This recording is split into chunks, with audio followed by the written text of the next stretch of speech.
us today, past president Graham Templeton and Michael Wood, two incredibly loyal and passionate supporters who continue to stand on the sideline week in, week out, and have been waiting a long, long time to see this moment.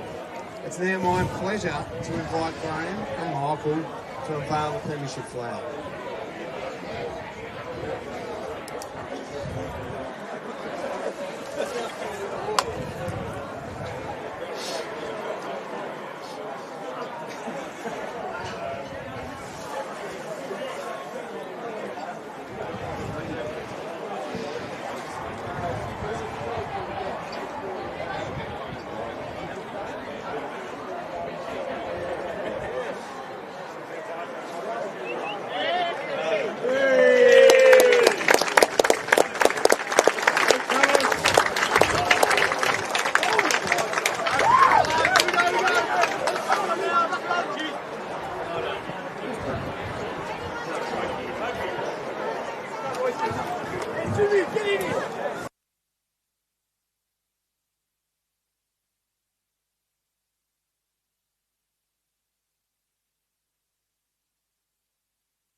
It's time for Ammo's footy to return in 2026, and what better way to kick it off at the home of the reigning premiers, Old Brighton. For the first time in club history, the Tunners won a top flight flag following a second consecutive 16-2 home and away campaign before defeating the Old Zabs and Old Scotch to secure the 2025 premiership.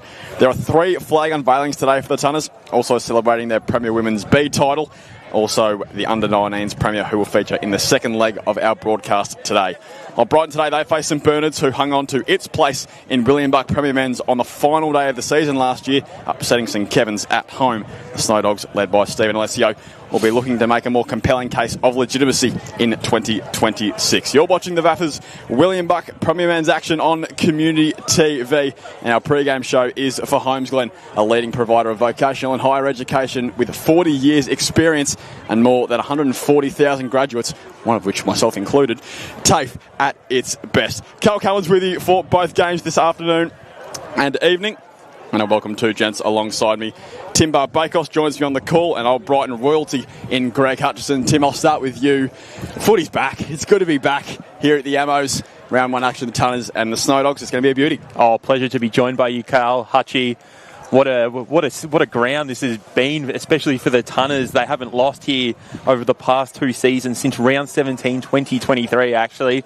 So the St Berners will have a tough task today, but pleasure to be joined by you both and looking forward to the game. Yep, 966 days all the way back to the last time they lost here. So that is some feat. Hutch, I'll bring you into the call.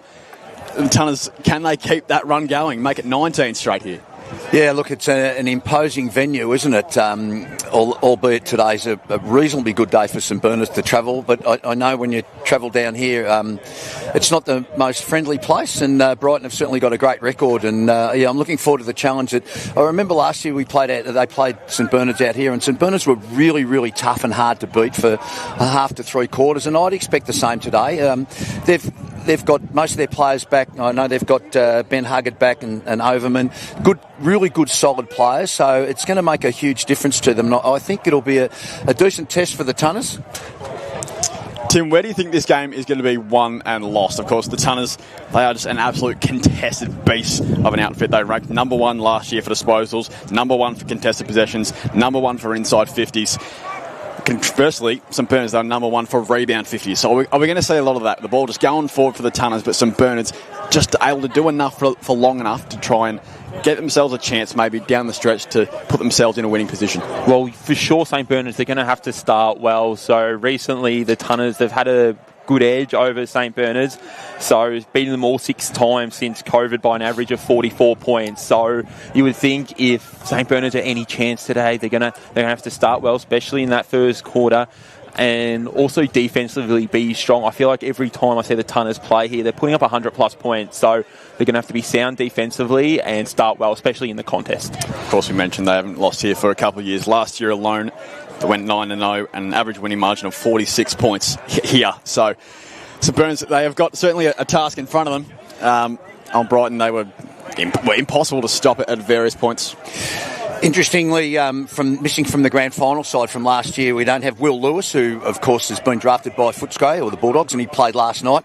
No Louis Butler, who unfortunately for Brighton got injured on a pre-season training camp, and no Jonah Campigli, who's on St Kilda's VFL list. So 3 significant outs. We've got Archie Mountain that's come in today, and Ollie Goodyear up from the under-19s for his first game, and Sam Lindner coming in. But they'll be big losses, particularly Will Lewis. I don't think Brighton would have won it last year without him. He's a significant player.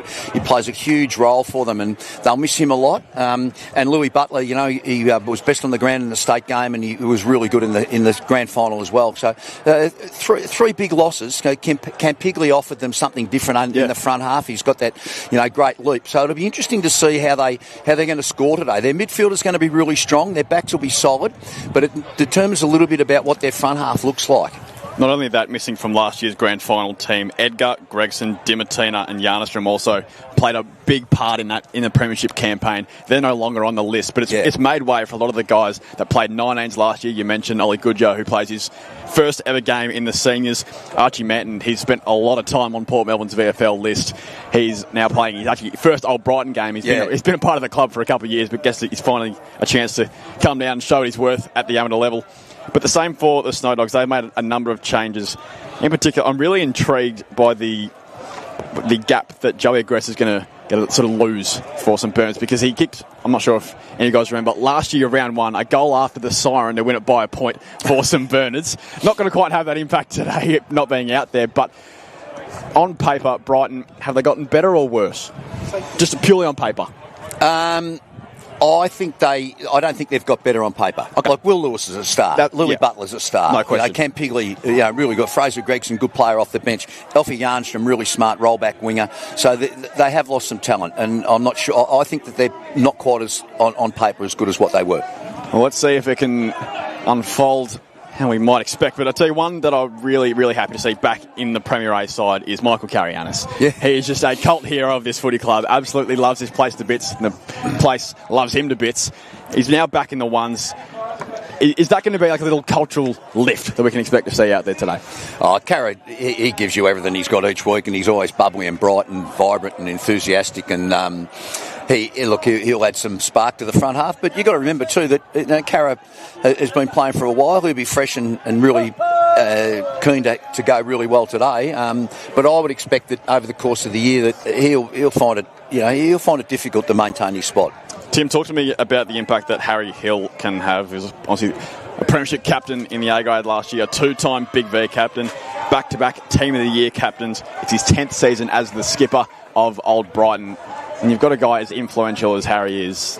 It just has major ramifications around the place. 100%. Probably unlucky not to be a dual premiership captain after what happened a couple of years ago, but to captain a team 10 years straight is almightily impressive, especially with some of the young talent that's coming through Old Brighton. Obviously, their under-19s are also back-to-back premiers. You'll see some of that talent here today, but it would be also remiss not to speak about St Bernard's still being up in Premier this year after their almighty effort last year, needing to win the final 2 games against 2 quality outfits in Old Haileybury and St Kevin's. So for them to win those 2 games and still be here, they'll cherish this moment, cherish this season, and hopefully they can start well today. Well, they come into this game with 2 very, very imposing ruck options in Matty Sorrow and Luca Alessio. Luca Alessio, for me, will probably start as the second ruck, unbelievably. He's on Port Melbourne VFL's list. Matty Sorrow had the most hit-outs in the VAFA last year with 778 for the year. So they have just got options aplenty at their disposal, particularly in the midfield. It's just then whether those rucks can get the ball into their midfielders' hands. You think of guys like Benny Hugger just streaming through the middle. Charlie Vague has that ability to get into the middle of the ground as well. Is that where the game's going to be won and lost, do you think?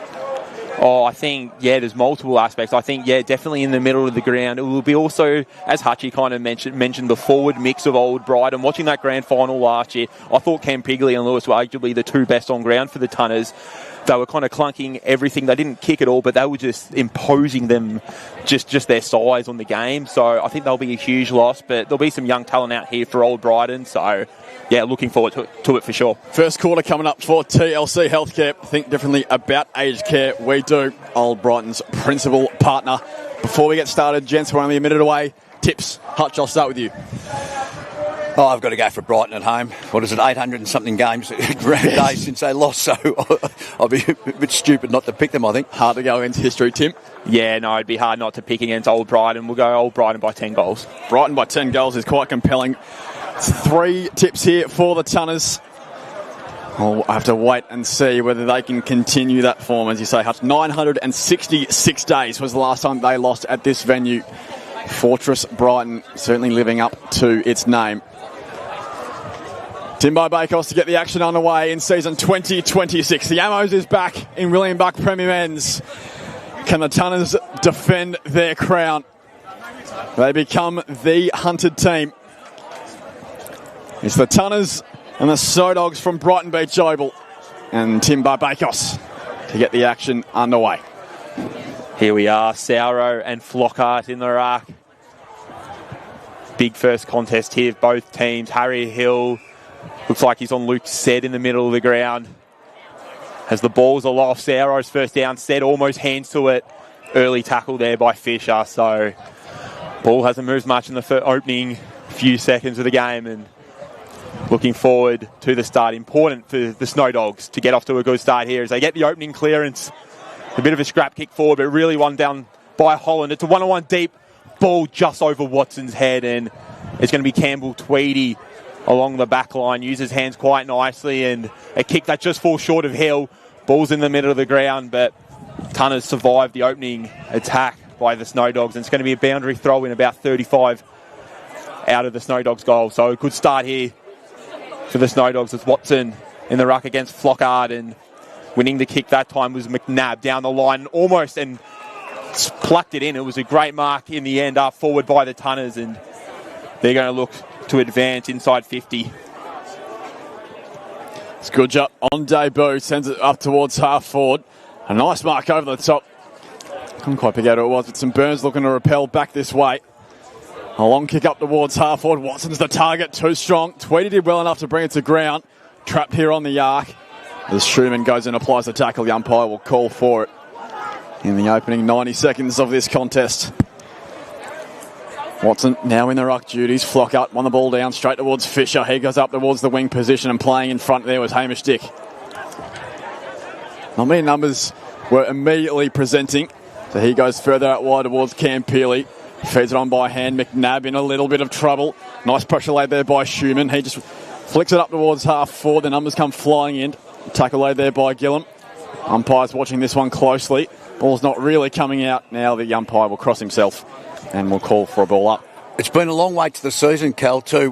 We had Easter break, and then not many of the clubs had practice matches last week, so these players wouldn't have played for 3 weeks, and some of them probably only had 2 practice matches pre-Easter, so they're going to be a bit rusty early. As the Tunners, they've got the ball inside 50 here, snap from the boundary, and they've got the opening goal. Just like that, a couple handballs, and they've gone inside 50.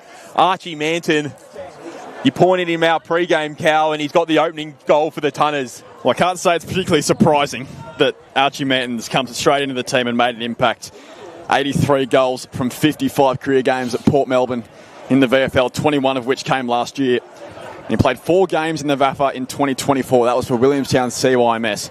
And in those 4 games, Hutch kicked 21 goals. It's a solid return, isn't it? It was a good snap. They just forced the ball forward more than anything else. Quick kick for McNabb. Archie got on the end of it and curled it round beautifully. So we'll get back underway in the middle. 3 minutes in, and the Tunners have drawn first blood. Flockhart to go into the middle. Fisher on the outside towards Hill. Rolling forward, Burnell tried to shrug away the Berardi tackle. Umpire waves play on. Fisher claimed the second. He got hands on the footy. As the Snow Dogs roll themselves up towards half forward, Yorgi did well to trap at his feet. Spinning around, Montanaro couldn't get a clean possession to it.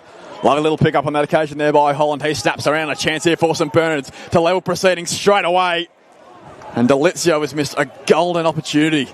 Sprays that one out to the right. And that is one I think he'd want to take back 100 times out of 100. Yeah, goal they just had to kick. He had all sorts of time and space. A let-off there for the Tunners, but good start here from the Snow Dogs. They conceded the opening goal, but they're able to even it out in the middle of the ground.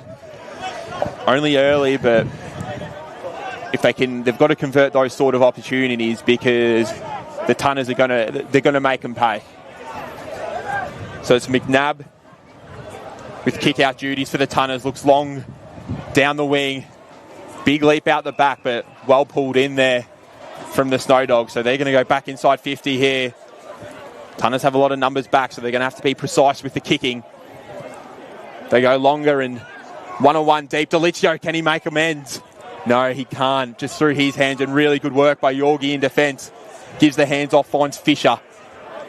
Fisher outside of 50. Good defence by the Snow Dogs, and they're going to lock the ball up just outside the 50 here. Hutch, what do you make of it so far? Yeah, just some key matchups in the midfield. As we probably thought that Tommy Fisher's got Charlie Vague and Harry Hill's got Sed, and Tommy Burnell's gone to Gillum. So interesting matchups there. We'll see how that unfolds throughout the course of the game. Of course, a lot of the new rules have been implemented this year. Not on that occasion it was touched over the line, but there is the lasso last touch rule that we'll see in the VAFA this year. Of course, no centre bounces anymore. It's all centre ball up. So we'll start to see how those rule changes take effect here today as Hill won the clearance. He handballs it forward towards Burnell, who picked it up on the bounce and then drives it up towards the flank. It's not a great ball. Overman sees that ball over and out. And we'll get a boundary throw in. 5 played first term. The Tunners 1 straight. St Bernard's 1 behind. Archie Manton, the only goal scorer so far. Ball to be brought back into play. Saro and Flockart. Saro from the front, won it down. Nice little spinning move there. Handball over the top. Chance here for St Bernard's to find their way forward. Schumann had to go back to go forward. And then a long driving kick up towards the flank. Cork read it well through the air. And he takes the intercepting mark and quickly looks to switch things up towards Yorgi. Linda was roughing a lead out towards the broadcast side. It didn't quite pay off the kick in the end. McNabb's under immediate pressure, and now St Bernard's look to counter. A little chip kick over the top will drop right into the hole. Touch play on the call. No mark to Holland. Umpire crosses his chest and we'll get a ball up. About 30 out from St Bernard's goal. He's been lively, hasn't he, up there? Marcus Holland. He's given Yorgs a bit of trouble, actually. He needs to tighten up a bit there, I think, Yorgs. Yeah, quality small forward there for the Snow Dogs. If they've got a chance here, snapping off the left boot, it was Gillum. High up and under, umpire calls play on. Fish coming straight through, but Snow Dogs have numbers. Overrun it was Overman. Varati's involved, first to it. Good pressure from the Tunners, nothing easy here. Overman's gone again. Kicked it off the boot. But it got smothered, and the Tunners go high up outside 52-1 here for the Snow Dogs. Good work at the end by Ag, and Burnell picks it up cleanly and he's off with a running bounce. Good chase by Hughes, but good pass there by Burnell and a short hit-up lead, and free kick for the Tunners on the centre wing. And Ag was half keen to take advantage, but in the end it's going to be coming back, and Manton's got the ball slightly on the offensive side on the broadcast wing. He just tries to caress a pass up towards half forward, and Sed pretty comfortably cuts that ball down. And he almost gives it straight back to Manton, almost do a slips catch in the end. Ball in distribute, Liberatore did well to flick it out towards the outside. Iaduka couldn't quite get that ball away. Nice pressure there from Howden. Ball finds its way back towards Sed, and St Bernard's just inching their way further along the line. Going harder, there was Gillum. He was claimed immediately by Flockart, and we'll do it all again at centre wing. Bit of an arm wrestle, isn't it? Backwards and forwards a little bit. Neither side can get really much clean possession on the outside. Schumann was absolutely cold there, no question about that. He found fantastic form last year. Did Ethan Schumann, named him the best in 7 of the last 8 games. He goes up towards Watson, who might have got a little nudge from Tweedy. Umpire wave play on. Vague was going in desperately, couldn't quite find the footy, as was Hill. Liberatore flicks it up. Vague tried to shrug a tackle. It comes out towards the back of the contest for Iadika. Now immediate pressure coming in. Nice tackle laid there from Delizio. Caught him dead. Well, you can see where people are ducking their head, and Luke Travers did that on 2 or 3 occasions, and ended up getting tackled and might have got one high this time last year. They might have paid that as a high tackle, but he ducked down, and that's why the free kick's gone against him. Yeah, interesting umpire. I feel like they usually, in the VAFA, if it's high, they usually just give it high. But if that was his deemed duck and struggle the shoulder, that's considered prior and holding the ball. So probably well umpired in the end. So Ben Saro is the one taking the shot. He's on his seniors debut today. Was named in the best 11 out of 16 games in the under-19s last season. Ben Saro, wouldn't this be a nice little story? It's an absolute wobbler. Shanked it completely off to the right-hand side. It's got out of bounds on the full. Played a crunching tackle, couldn't quite convert on that occasion. But it's a good start from the Snow Dogs, but they've got to take these chances. So it's McNabb out of defence, looking for Pryor. Pryor hands out. Umpire called play on. Okay. Anyways, through the middle of the ground, go the Snow Dogs, but good pressure again. And Overman's had a good start. Inside 50, bit of a wobbler. It's going to be all too easy for Montanaro. So Montanaro looks to a one-on-one deep. And ball's taken over the line that time by Karianis. It's a real grudge match, as you were saying, Hutch. It's very contested. St Bernard's, as you were saying, Tim, they've had a few opportunities to go for, but they're just not quite capitalising on their chances. Nah, they haven't at this stage, but still good early signs as streaming out the middle of the Tunners. They got one-on-ones everywhere. Mark just put down, picked up that time involved. It was Hughes. Ball still in the contest as the Tunners get the ball tumbling forward. Flockhart with a crunching tackle, the big ruckman. Knocked off the ball quite comfortably there. It was good work from the Snow Dogs as the ball's just fine lining the boundary rope and eventually goes over for a boundary throw-in. Yeah, Huggett it was, right on the rope. Had absolutely no room to work with and almost got a boot to it, but it was smothered in the end right on the boundary line. So 10 played first term for TLC Healthcare. Old Brighton 6, St Bernard's 1. Ball brought back into play. Josh Carr has now been thrown into the ruck to relieve Flockhart of his duties. Seager picked it up from all fours. Nice tackle laid there by Conlon. Umpire wants it on the edge of the centre square. Josh Carr will go up against Saro once again. The young man, I think, has given away a free kick, and he has. It'll be Saro. Defensive side of the centre square, broadcast side. And he's only looking long. And he drives it up towards the wing. Straight over the top there of Tweedy. Linda mops it up to McNabb, who can go for a little trot through the middle of Brighton Beach Oval. Karianis lost it in the sun, still able to pick it up, flicks it out towards his left and saw Manton. He was closely being watched by one, then two Snow Dogs. Drops it into the hole, Pryor flies, but going back with the flight. That is a really, really courageous mark. I think it might have been Schumann. Yeah, terrific mark going back with the flight of the ball.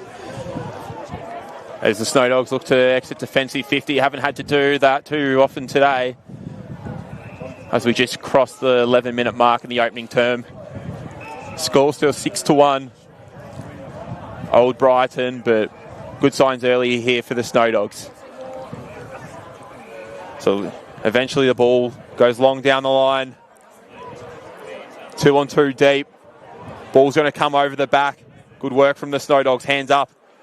Finds Overman and Huggett on the left foot. It's looking for the switch. It's a risky kick. It's there to be get. But good work by the Tunners. Snow Dogs get some help here.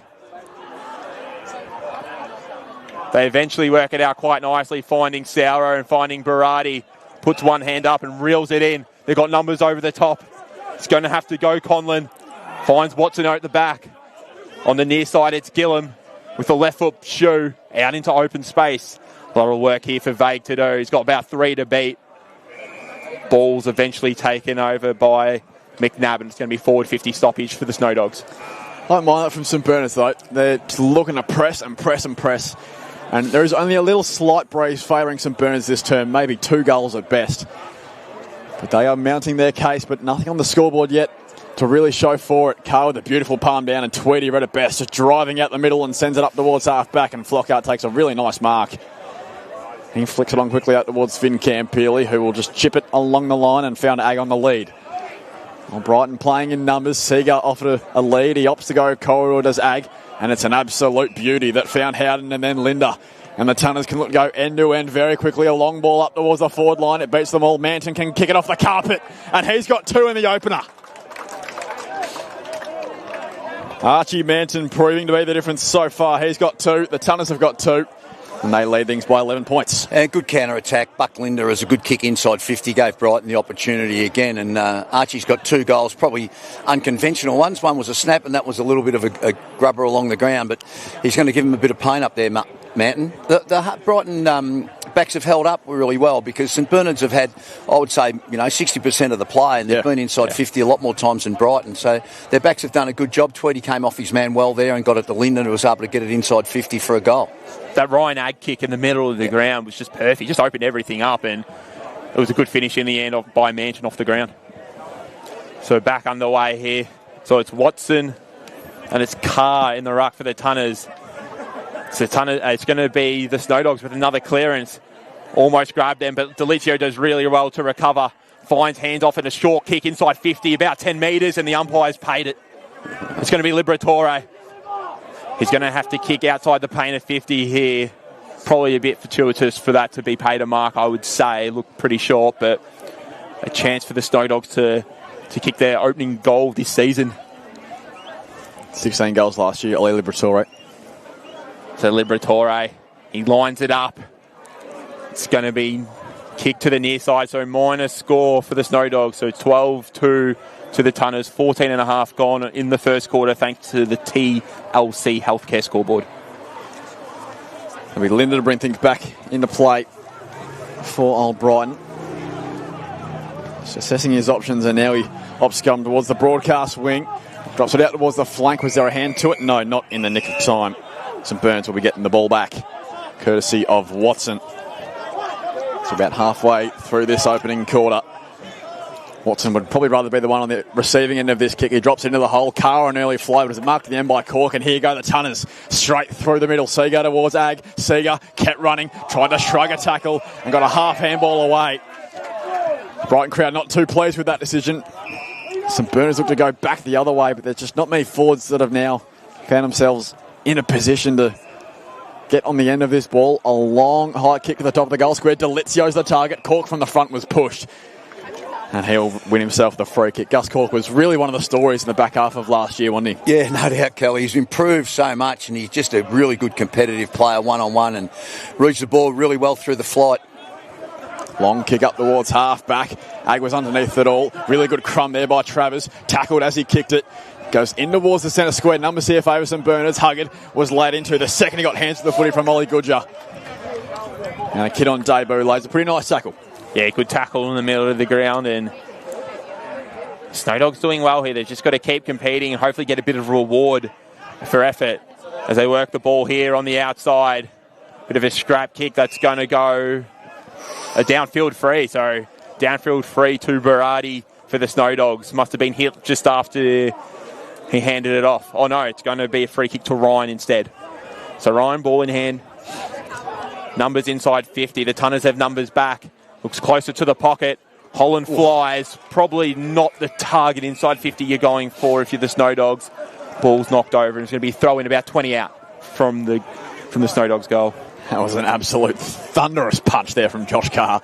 I only had one thing in mind and really nailed it to absolute perfection there, the youngster. So another chance here for the Snow Dogs. You just think they need some reward for effort. Ball out the back. Cork does really well in the ruck. Hands to it there. It was Conlon. Does really well. Goes again. Hill beats him to it. Gets the hands out. Good work from the Tunners. All under pressure. They've got numbers here on the outside. Ryan with a handball over the top. A bit risky. Probably not the play. Picked it up that time. It was vague. High up and under, but the Tunners, they're just rolling in numbers here. They get the ball rolling forward, and it's Karayanis with another handball. But it was to no avail, and it's worked really well to the outer wing here. And it's going to be in the hands of Harrison Schumann. So Schumann stops, props, finds his target. It's Restuccia. So Restuccia's got the ball centre wing. And he's only looking to go forward. St Bernard's probably need to go in transition a little bit quicker than that. Delizio nudges Cork underneath the football, who goes again and almost won the footy himself. A little toe poke forward, only favours McNabb for the Tunners. And he can slow things down, and he finds Lowen it in the back pocket. Nothing immediately presents along the line for Maxi Lowen. As we're now 18 played in this first term.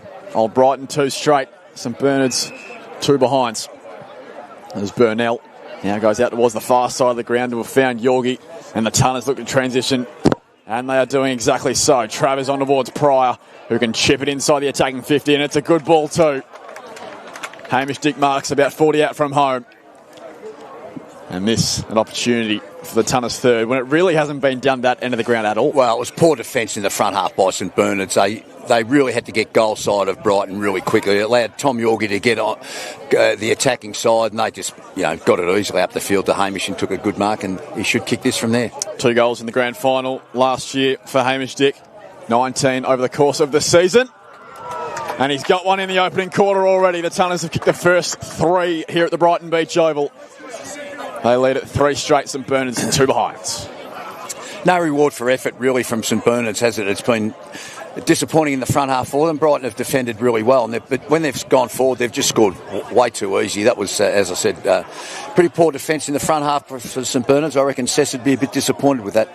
Yeah, well, it was very easy, but some of these Brighton defenders are quite impressive. McNabbs, he's had a few of it. Cork's been really impressive in defence, and Tweedy, those 3 in defence in particular, I reckon. Just the ability just to bring the ball, use their skills, and it was almost a bit too easy, that goal. So we're approaching 20 minutes in the opening term. Old Brighton with a 16-point lead. Still in the ruck for the Tunners is Carr. Does well, knocks it down and lays the tackle. We've got another ball up here, so Sauro and Carr in the ruck. Free found, so it's going to be the Snow Dogs again out of the centre of the ground through Matthew Sauro. There's not much movement going on. Watson's probably the target, and he's going to find him, but he just puts it to ground. Tackle laid by Delizio. What a chance for the Snow Dogs. The forward line just opened up for him, and he just had to mark that. He probably takes that 9 times out of 10, Matty Watson, so that's very unlucky for him not to hang on to that one. We're playing between the arcs here at the minute. At centre half back for the Tunners, centre half forward for St Bernard's. Out comes Liberatore. It's a poor handball in the end. Tried to find Schumann, but instead found Pryor. And now Old Brighton look to go straight through the middle of the Brighton Beach Oval. Nothing quite doing. And Hughes will thump it long. Cork and Watson. Cork really good. In fact, it was Delizio the target. Off hands. Cork, little chip was nice to McNabb. He can go out towards Pryor. Can he get a hand to it? He can't. And there's the first chance we've seen the lasso rule. It's going to be coming back St Bernard's ball. Good play by Cork again, wasn't it? 1-on-1 in the goal square there. He's certainly a good player. He just refuses to be beat as Watson's the target again. Linda from the front. That's a really strong mark. Sam Linda, 7 games for North Melbourne VFL last season. He's in the Big V under-19 team last year. He averaged 22 possessions before getting dropped ahead of the finals last year. He was one of the ones that was really stiff to miss Old Brighton's premiership in 2025. But you'd assume, Hutch, with the guys that have gone away from the team this year, that he's going to be one that's really looking to cement his place. Yeah, look, he was really unlucky because of an anomaly in the rule. He couldn't play in the under-19s or the reserves because he'd played too many VFL games. So he was eligible to play in the seniors, but not at a lower level. So he missed out and he got squeezed out and unfortunately couldn't get back in. He was really unfortunate. As Old Brighton, eyes only going forward here from Harry Hill. On his outside was Luca McNabb on that reliable left peg. He goes inside the attacking forward line. Manton's going to have to fly but couldn't quite do so. Only St Bernard's behind the football. And a back kick towards Berardi was a real half-ender. Chance here for Alessio just to try and paddle it back, but did really well to keep the ball in play. Harry Schumann now under a lot of pressure back towards Hughes. A nice handball now that found Ryan, and Hughes again. A little mung kick up towards half forward. Carr got a toe poke. St Bernard's, they can breathe a sigh of relief. Yeah, Ben Overman been really impressive for the Snow Dogs in defence, and he was there again, just composed under pressure. As the Snow Dogs are out through the wing, they've got a 1-on-1 deep. It's Watson. He's going to have to work across. The ball's not going to quite find him. Big hit in the middle. And really good work here from the Tunners. Over the top, it was Linda again, composed. Cork's been put under pressure, does really well to get rid of it. Quite fortunate to find Seager, and the Tunners are out. They've got Dick, they've got numbers deep. Dick with the candy, he's going to look deep for the 1-on-1. And it's just all a bit too easy for the Tunners. Really good work, and it's going to be Manton lining up for his third straight in front. Terrific play by Campbell Tweedy down here in the back half. He came off his man, made a really good solid contest and enabled Brighton to counter-attack, and Manton's been the beneficiary of it. So it's going to be Manton lining up for his third. There's been no worries about replacing Will Lewis, has there? No, they found their replacement. Found it pretty quick. Really impressive start for him and for the Tunners. As he lines up straight in front. He was never going to miss, was he? And that's 3 for Manton and 4 for the Tunners. 4 straight, 24. 2 points to the Snow Dogs, thanks to the TLC Healthcare scoreboard. And St Bernard's have been really trying to change direction out of the back half, and they've done so pretty well, but it's just that last kick inside 50 that they've just fallen down with. Except Brighton's defenders, Cork and Tweedy, have been really strong and solid down there. They've stood up when they've needed to. Yeah, Brighton's defence has been almightily impressive, and just the way they're able just to move the boards from D50 to forward 50. Once they start winning a few clearances, they're going to look even more dangerous. Just a nice little technical issue on the scoreboard here at the Brighton Beach Oval. The clock has stopped at 22 minutes. So we're over in red time, but we have no idea how long we've got left in this term. As the ball goes flying into the attacking 50 for St Bernard's, it's off hands. Montanaro did well just to reach up, grab the footy, and then go for a little run on his left. Sends a high ball up towards the wing. Overman's been good today. Dick did well to bring it to ground. Flicked on there by Goodjay out towards Campili, and Carrianas just continues his run. Sends it inside the forward line. Manton presents again. Well, he has just been a game changer so far for old Brighton.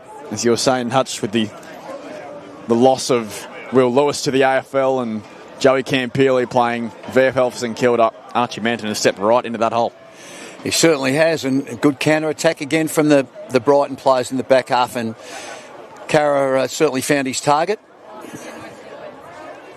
Manton at the top of his runway. He'll probably kick this from right on the 45-metre arc. On a 45-degree angle. Someone of his talents. This is well within his repertoire. A nice, steady approach from Archie Manton. Distance was never going to be a problem, but unfortunately for him, the accuracy is. So the first blemish on the scoreboard for Old Brighton. They moved to 4-1-25. St Bernard's 2 behinds. So now it's the Snow Dogs. It's on them to try and maybe get a late one here in this opening term. It's played on there, so they're going to look for the switch back across here and maybe take a bit of time out this game and try work the ball up a bit more methodically, as instead they go long down the line. Flockhart's going to fly out the back. Numbers here for the Tunners taken high, possibly was Yorgi. Umpire says no, so another ball up here, and you just think the Snow Dogs, they just need the next goal. They just need to get something on the scoreboard here. In and under there, it was Vague and Seagar for the Tunners. Kick inside 50 that time by Howden. Almost grabbed them by the Snow Dogs. Good pressure though. Nothing's coming easy.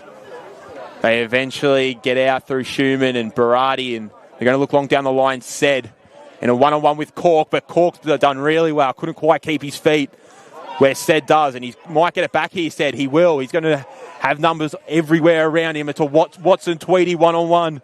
Tweedy undersized, but does really well, and Cork just wanted it more, didn't he? Just got it to McNabb, and out go the Tunners. Really good work. Cork and Tweedy in defence again. And then Campili's the widest. Just couldn't quite pick it up. He had multiple bites of the cherry. Eventually it found McNabb, and he goes in towards Travers to the running Seager. And once again, this transition play is just ripping them open. St Bernard's have just been caught in the dust. And Agers marked 40 out directly in front. Yeah, and we've spoken about Gus Cork. He was involved in a contest on the wing, and then he got back to compete in D50 again, and resulted in the ball getting transferred out. Really good transition work by them, and Ryan Aggs got the opportunity here. But Gus Cork's been a really, really good standout player for the Tunners so far today. Only played a couple of games in the seniors last year, Ryan Agg, of which one of them was against St Bernard's in round 3. Kicked 2 goals that day. He's the only seniors goals he kicked. As the quarter time siren sounds, Ryan Agg from directly in front. That's perfect. Absolutely perfect from Ryan Agg. The Tunners cap off what is basically a perfect quarter to start their premiership defence. 5-1-31. St Bernard's 0-2-2. First quarter for TLC Healthcare. Hutch, what a start for the Tunners. Yeah, great start for the Tunners. Look, St Bernard's would have been really happy until I reckon about the 18-minute mark of that quarter. They'd competed really well. Their forward entries weren't great, but they just conceded really easy goals on transition out of the back half. And some of the St Bernard's more experienced players need to get to work and try and influence the game a bit more when they have the ball going inside 50. It's made it pretty hard for their forwards. We noted Watson just dropped one that he would normally catch, but the Brighton backs have been all over them, and it's been a really good positive start from them. The goal scorers before we take a break. Archie Manson with 3 in that opening term for the Tunners. Singles to Hamish, Dick and Ryan Agg. A short break here from the Brighton Beach Oval. It's Old Brighton by 29 points.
Welcome back to the Brighton Beach Oval. It's round one action here. Vaffa Willingbuck Premier Men's action on Community TV.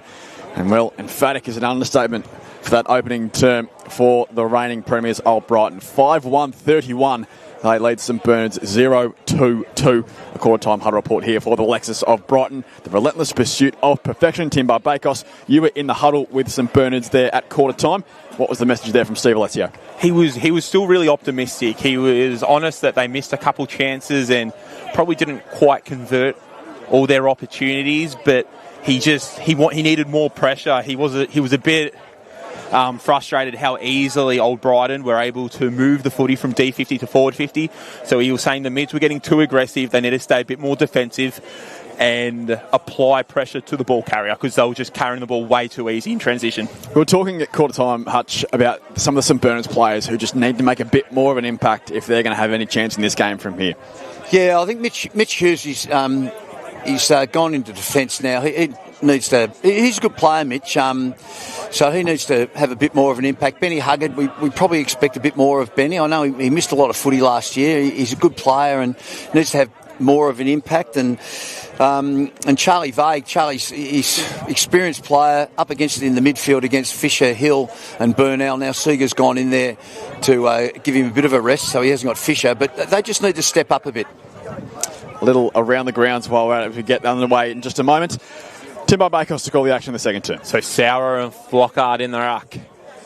As the second quarter is underway here, hands first to it was Sauer. In the middle, hands to it was Said. Couldn't quite dispose of it. Vague does really well in the middle of the ground. Finds Berardi on the outside. But just running over at that time, it was Gillum. And Old Brighton are going to work it on the outside through Seeger and a few more hands. Carianis does really well. And Seeger continues to run with another handball over the top. And Old Brighton are going to look inside 50. Ag leads short. He's ignored. Instead, they found the hot Manton, but the ball's going to miss him and go out on the full. That could be Old Brighton's first centre clearance of the game. I may be wrong with that, but St Bernard's, they were able to win the ball out of the middle opening quarter. Couldn't quite convert on the scoreboard as they're working it in defence here in the hands of Alessio at the moment. All players kind of numbered off, so he has no choice but to go down the line.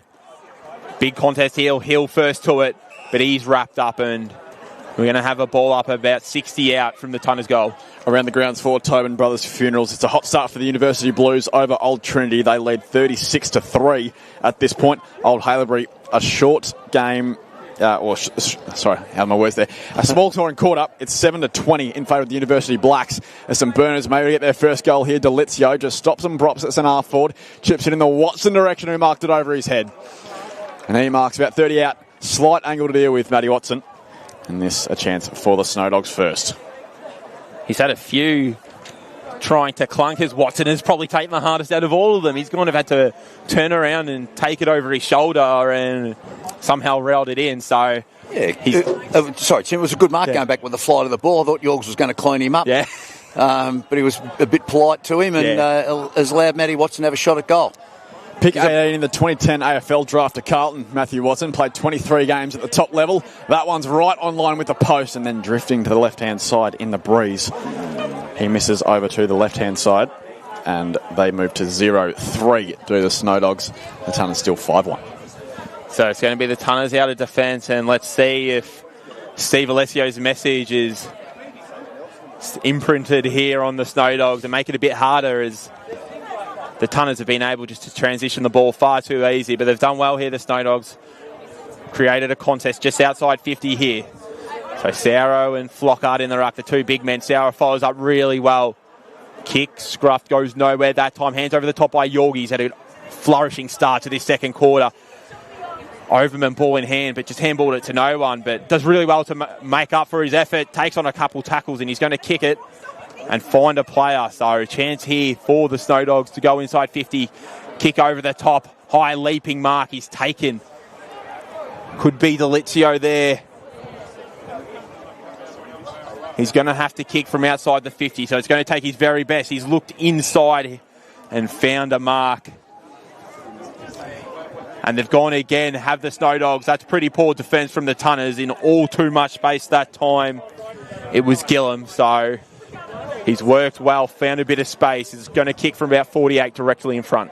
Good play from Ben Overman across the back line on the wing there. He didn't cough it up. He kept control of the ball, found someone going inside 50, and I think the Brighton boys just all zoned off and went to Matty Watson, think he was just going to be banged in long, and Snow Dogs have been able to find a player on his own, 25, 30 metres out. So it's going to be Daniel Gillum lining up directly in front, and another, it's going to fade to the left. So another minor score for the Snow Dogs, and they're just ruining chances at this point. 5-1, 31 Old Brighton. 0-5 now for the Snow Dogs, and that's, of course, thanks to the Moonee Ponds Club scoreboard. I think it's 0-4. I think the scoreboard here at the ground is wrong, so we'll make sure we confirm that. But I do strongly believe it's 0-4 as Hugger got a half kick away. Umpires pinned him holding the ball. Old Brighton win themselves a free kick. Defensive side of the centre square. The message has basically been the same as the first quarter. Chances of St Bernard's, but they're just not capitalising as Flockhart had a look for Hill on the outside. Gang tackle there with Seager. It is deflating, isn't it, when you go inside 50 and you've got two relatively easy shots at goal and they miss them, and I know the ball goes back to the centre, but it's a big turnaround. 2 points to 2 goals. It keeps them in the game a little bit. Nice tackle there by Montanaro. And we'll do it all again at true centre wing. 5-1 plays 0-4. Lovely work there by Harry Hill, just doing as he absolutely wishes. Vague going absolutely nowhere. Great tackle from the skipper. And the umpire wants the footy. Perfect day for football it's turned into this afternoon at the Brighton Beach Oval. Only a couple of clouds at the distance, but absolutely nothing directly on top of us here right by the beach.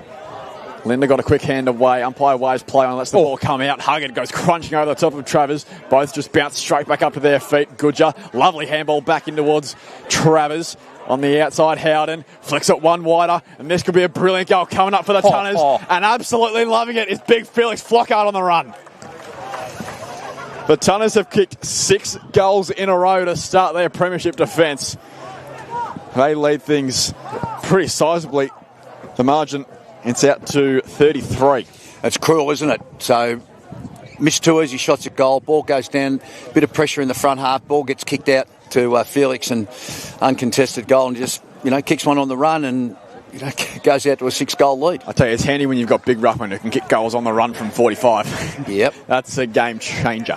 Yeah, that was insanely impressive, wasn't it? Ball on the outside, and as you boys mentioned, they're just taking their opportunities, aren't they, the Tunners? I mean, that's kind of probably why they're defending champions, so it made sense, but they've been ruthless here to start this match. Set out of the middle of the ground, does well, but Hill with a smother. Good tackle there from Flockhart, laying tackles as well. Could get a free kick, and he will. He's just everywhere. Oh, he didn't take it anyway. I think it was Fisher instead, finding Hill. Hill's inside 50, 1-on-1 deep. Manton's looking for his 4th. Just puts the ball to deck, does really well, fends off one, but he's taken from behind, and good tackle there. It was Hughes.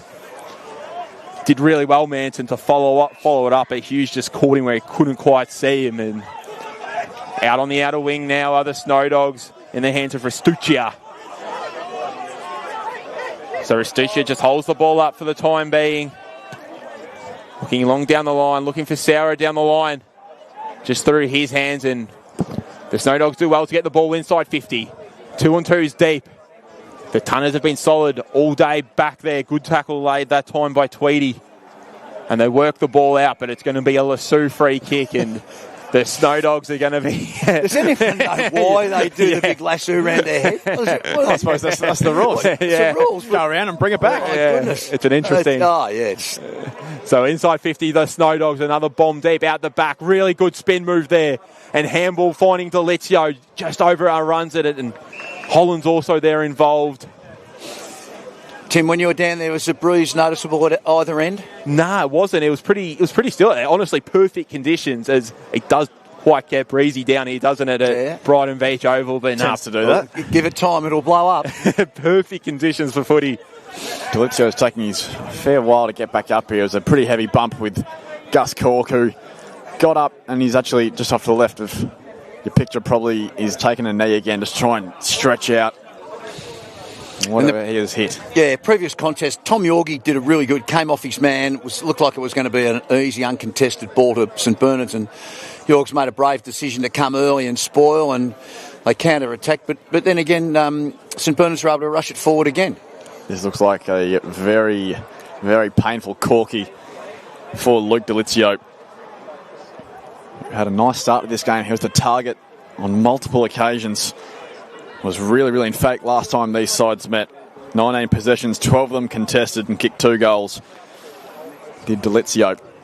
Let's hope that he can get back into this contest as the game unfolds, as he very gingerly makes his way towards the interchange gates. The umpire's going to get things underway at the top of the goal square. Watson in the ruck here for St Bernard's, flicks onto the outside. A chance here for the Snows to kick there first. And they absolutely have. Marcus Holland, the first goal scorer for St Bernard's in 2026. He's been lively, hasn't he? Holland up there. It's a good goal. Good contest at the stoppage, and Holland just swept around the back and just nice little left foot kick through the goal. Yeah, he missed all of last year with St Bernard's, did Marcus Holland. Played a couple of games for the Northern Bull Ants VFL level in 2024. Kicked 20 goals for the Snow Dogs in 14 games and 21 the year prior here in VAFA level. The margin pegged back to 27. 10 minutes played, second term for the Moonee Ponds Club. A long-term platinum sponsor, your local friendly club, I should say, at Mount Alexander Road for great food and drinks. So we're back underway, and Holland just gets the goal they so deeply needed. But it's going to be old Brighton. They've fixed their centre clearance issues, and they won another, but the Snow Dogs have done well. Found it on the outside, but picked off by Linda, who was also very prominent in the opening quarter. Hill starting to get more involved as well, has marked at centre wing. So Hill's going to look down the line. It's going to eventually get to Ag, actually. He's got a Manton one-on-one deep, does really well, Ag. He's going to get a 1-2 through Flockhart off the left peg. A bit uncomfortable, but it works well and finds Pryor in open space. He's going to line up 45 on a slide angle. That was really well worked by Ryan Ag. Just composed in the really tense moment. Able to get on his left boot and still find Ben Pryor just completely unguarded. You mentioned Harry Hill, or Tim might have mentioned it. Harry Hill's starting to have a reasonably good influence on the game. He's a good player, Harry, and certainly when the ball's in his hand, Brighton look like they're going to score. So Pryor lines up, and it just fades late. So minor score, Old Brighton 6-2-38. St Bernard's 1-4-10, of course, thanks to the Moonee Ponds Club scoreboard. And play's gone on. It's taken it quickly, the Snow Dogs. And there's going to be a ball up about 25 out directly in front for the Tunners. So dangerous territories here for the Snow Dogs. Tap down, Burnell on the outside, hands over the top, and Pryor in an open goal square. That was just beautiful contest work. Burnell hands over the top, and Pryor will not kick an easier goal. 7-2-44 Tunners, 1-4-10 St Bernard's. Approaching 5 minutes on the Moonee Ponds Club scoreboard. It wasn't an ideal kick-in, was it? Went along the ground, and it's hard enough to stop the opposition scoring without giving them an easy one. Yeah, that's absolute gift if you're Marcel Bruin. And Ben Pryor was the one to take it. It was really well done there by Tommy Burnell as well, just to compose, find the hand over the top. Don't need to do anything too silly. Just handball to a teammate unguarded in the goal square, and that's exactly what he did. As Saro jumps over the top of Carton. Bernards, they're going to roll their way forward courtesy of Schumann, who kicks it up towards half forward. No mark could be taken. Linda did well up, shrug one, shrug two, found McNabb, got it back again. Linda switches things up to Cam Pearley. Linda continues his run. Ag's probably next in the chain. Led out towards the wing, was ignored. And Finn Cam Pearley is going to switch it all the way back across the ground here at the Brighton Beach Oval. Tweedy chips it over the top. Howden will meet it on the bounce. Watson was guarding him. Fisher, one hand to it, over the top. Dick couldn't quite gather. Nice little ham on that occasion. Schumann was there to corral it, couldn't quite do so. Seeger was going nowhere. And then some slick hands from Sed can send Bernards on their way. Here they go. Gillum, 1-2 was good, but then upended. Really well done there by Howden. Watson was just completely bamboozled in what to do. Howden caught him dead, and that's holding the footy. So free kick, Tunners, centre wing here. Good pressure there applied by Howden, and he's going to look long. Burnell's going to have to go. Huggard. The ball was always his, and he's marked a left half back for the Snow Dogs. Umpire calls him to play on, and they're going to look for the switch through Overman. He's going to look across, really risky. He's going to eventually find Alessio. Alessio looks down the line. He's got a target. Oi. And a good fly and leap over the top. It was Conlon, so well worked here by the Snow Dogs. If they just take their time, work it up, finding Schumann in the middle of the ground, and Schumann's going to go back the opposite direction, finding the other Schumann in Harrison, and they've worked it out a wing, so it's taking a bit of time out this game. St. Bernard's, they got a goal, but it's a costly error, and the Tunners were able to respond, but some of the better ball movement they've had all game, and on the kick is Hughes. Looks inside 50, maybe a free kick, yet paid. It's going to be vague. Right on his distances. He's going to have to kick probably about 55. Kicking into the breeze slightly as well, Charlie Vague, but he's a very, very skilled footballer. Yeah, he doesn't look overly confident. Averaged 19 and a goal last season. He's going to take his best effort as he lines up here. Kicks well outside 50. It's going to fade across the goal, and he had the distance, no problem, so. But a minor score for the Snow Dogs. Old Brighton 7-2-44. St. Bernard's 1-5-11 thanks to the Mooney Ponds Club scoreboard. And Steve Alessio is showing no favours to his son. He's moved Luca onto Archie Manton to see if he can help put Archie to sleep. So good luck, Luca. Certainly up to the challenge, a big fly. That is a really nice mark from Hamish Dick, just at the back of the pack. Almost fell in his lap. There's just nothing really on beyond him. So he's going to look to play the aggressive ball. A lot of airtime on that kick. Campili did really well to bring it to ground in the end. Barati swooped on it. Then he was laid into. Actually held his feet in the end. Onto the hard stuff in the middle of the Brighton Beach Oval. Barati and Hughes trying to work in a 1-2 tandem. Linda lays a brilliant tackle. Won't be rewarded. Umpire calls for it. Just quickly on Linda, he's done a couple impressive things this quarter. I just don't know how he was not in this team in the grand final last year. 16, it's kind of hard to believe. 16 played, second term for the Mooney Ponds Club. It's Old Brighton by 33 points. We'll get repeat stoppages on the far side of the ground. But you're right, Tim. Like, Sam Linder's going to be a lock in this team for a long, long time, provided he doesn't get picked for North Melbourne at VFL level, because he is a really, really exciting prospect across half-back in the middle of the ground as well as he develops into his career. As Cork took the intercept mark and he flicks it out towards Campili, directly opposite pocket to where we are here at the Brighton Beach Oval. Finn Campili will just thump the slipper into it, sends it up towards the line. Carr did well enough to bring it to ground, but run on by Huggard and St. Bernard's. And they're now 80 from home. Kick in towards the corridor was a good one that found Said. He handles it on quickly, and this is a bit better from St. Bernard's. Chip kick inside 50 was intended for Watson, but it cleared him by a couple of metres, and Tweedy got back to take the intercepting mark. Yeah, I find it interesting, Huggard in defence. I've seen him play all sorts of position. I've seen him playing up forward for a bit of midfield. I feel like they need another target up forward. I feel like he's playing loose in defence. Yeah, I'm just not sure that's the play. I think they need that target, although he's done some good things as defence. As Dick's going to kick. It's going to be one-on-one deep. Manton and Alessio, the matchup. You mentioned Hutchie. The bounce is going to favour Manton. He does really well, but just couldn't quite hit the handball, and it hit Sauro instead. As a bit casually are the Snow Dogs out of defence here, but a good kick in the end. It's going to find Hughes. Hughes kick open wing to the hard-working Snow Dogs. Does really well, and Huggard's going to have to beat a couple here, but a free kick has been found that time. And it's going to go to the way of Ben Sauro. So Ben Sauro on the wing did really well, and he's found Huggard, as you mentioned, Cal, playing a bit loose in defence. And they're happy playing tempo footy this quarter are the Snow Dogs. So they've worked the ball backwards, and it's found Iudika. So a bit more methodical this quarter as the Snow Dogs eventually go long down the line. Fisher's going to go, and he made it here. Really good work. Tom Fisher, he's going to waste no time, sell a bit of candy.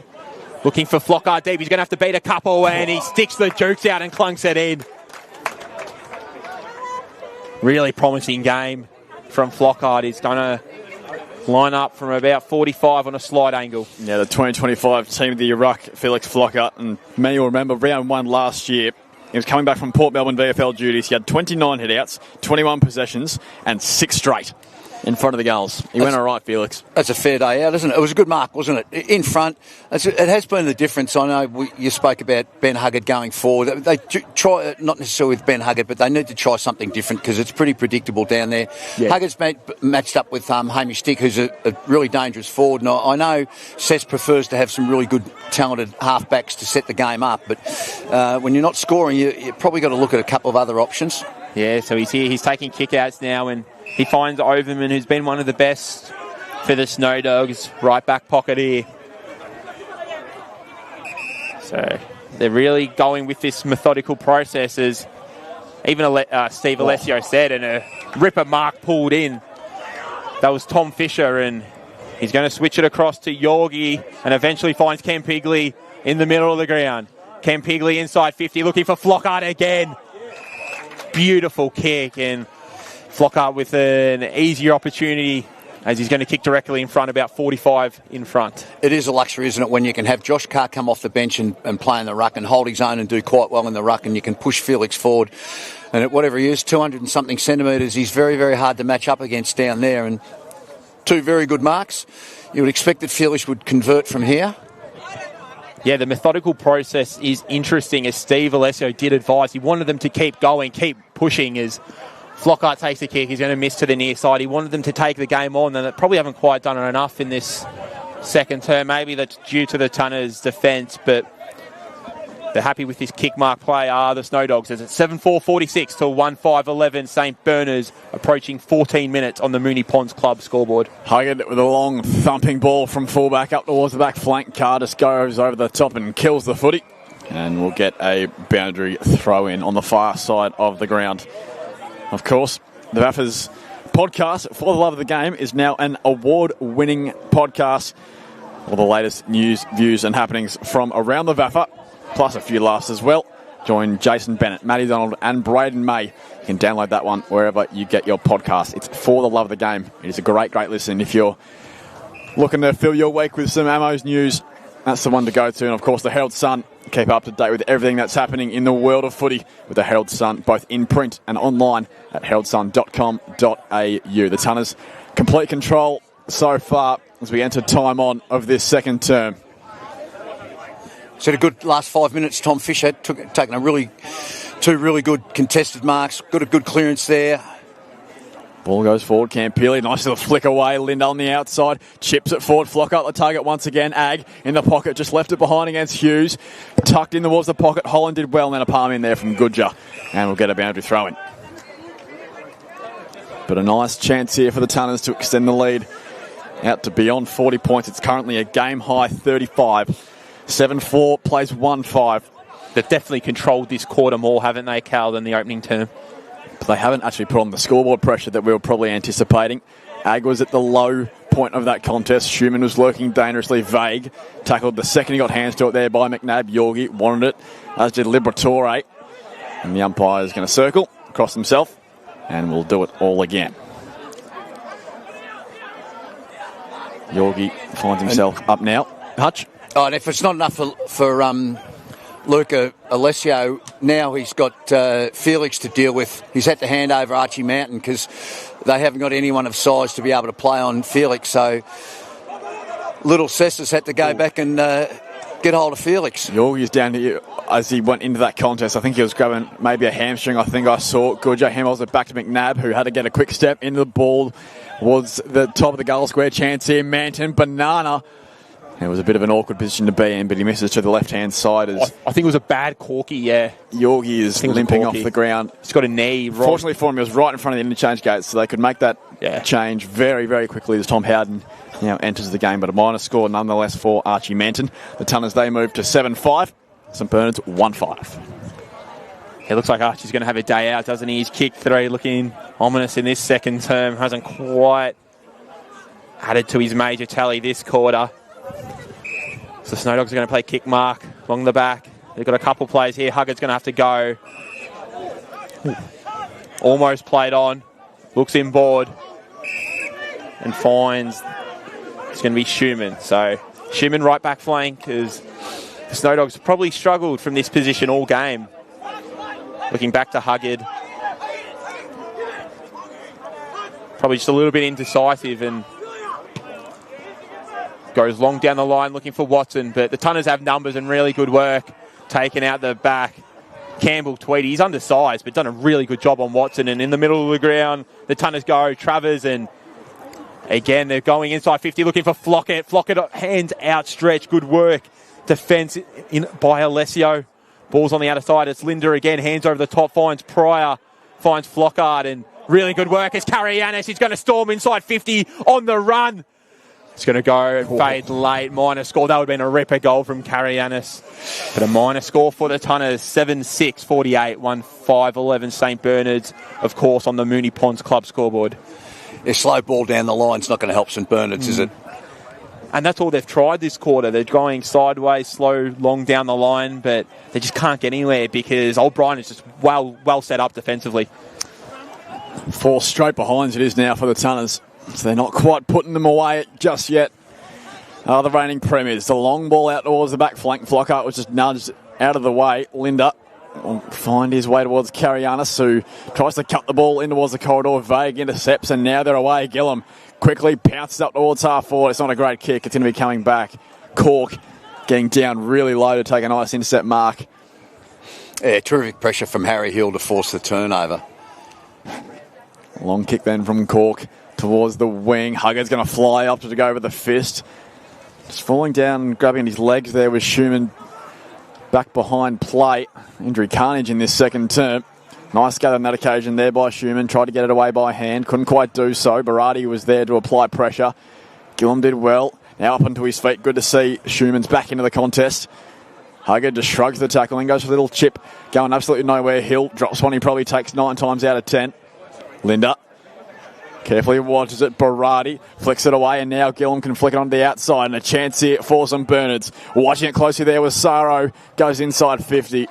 But to no avail as Tweedy mops things up for the Tunners. He switches up to Goodger, and maybe a chance here for Old Brighton.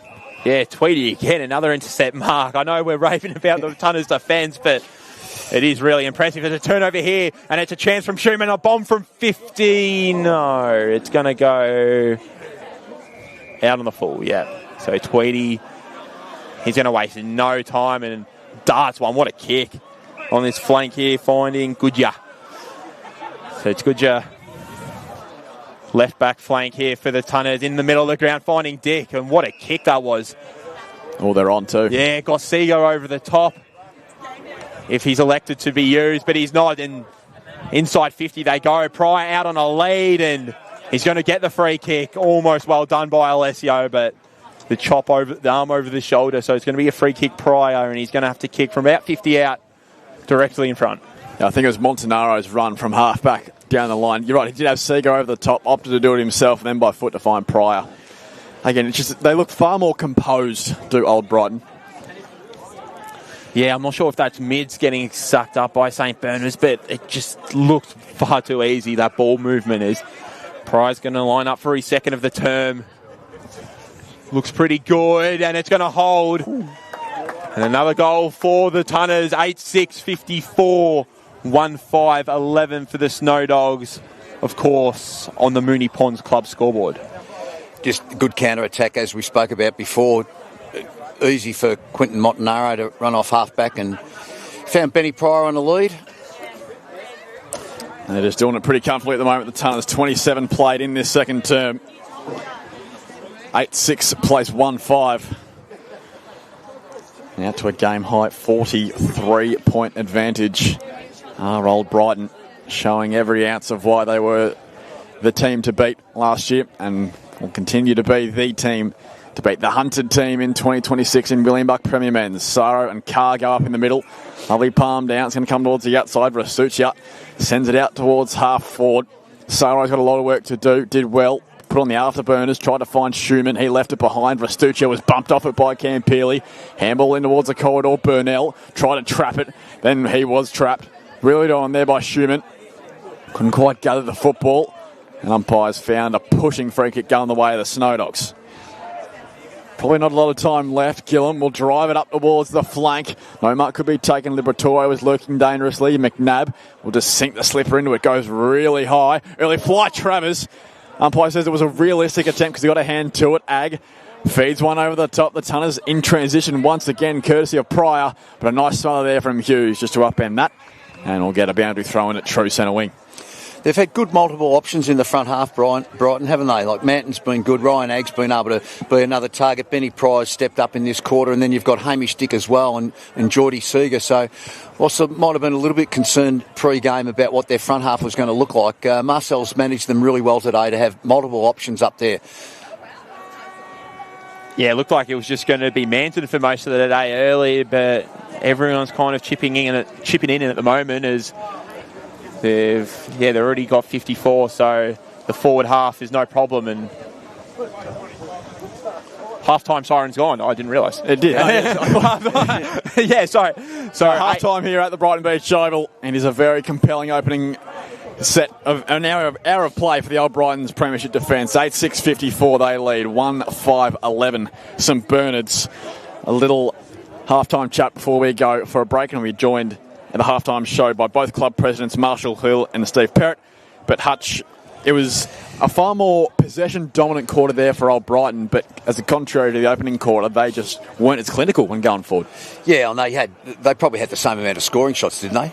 In that quarter, as they did in the 5-1 in the opening quarter, and they kicked 3-5 that term. Yeah, so they've had more scoring shots. They just look. It's been a dominant half by them. Their front half's worked really well. The backs, as we've spoken about, Campbell Tweedy's been come off his man really well. They've repelled all they've needed to do, and the Snow Dogs have got a fair bit of work in front of them. But they've still been really competitive. They've still been trying to do things. Probably haven't moved the ball as quick as they would have liked out of half back. They've gone down the line a bit too often. And if they continue to do that, it's going to play right into Brighton's hands. The goal scorers before we take a break. Manton, 3 goals in the opening quarter. That's his half-time count. Pryor with 2 singles to Flockhart, Dick and Ag. And the only goal scorer for St Bernard's is Marcus Holland. It's a 43-point lead for the Tunners at half-time. Round 1 action here. Vaffa William Buck, Premier Men's on Community TV. Stay with us. We've got a half-time show coming up in just a moment.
Welcome back to the Brighton Beach Oval. We are about to commence the third term here. Vaffa William Buck, Premier Men's action on Community TV.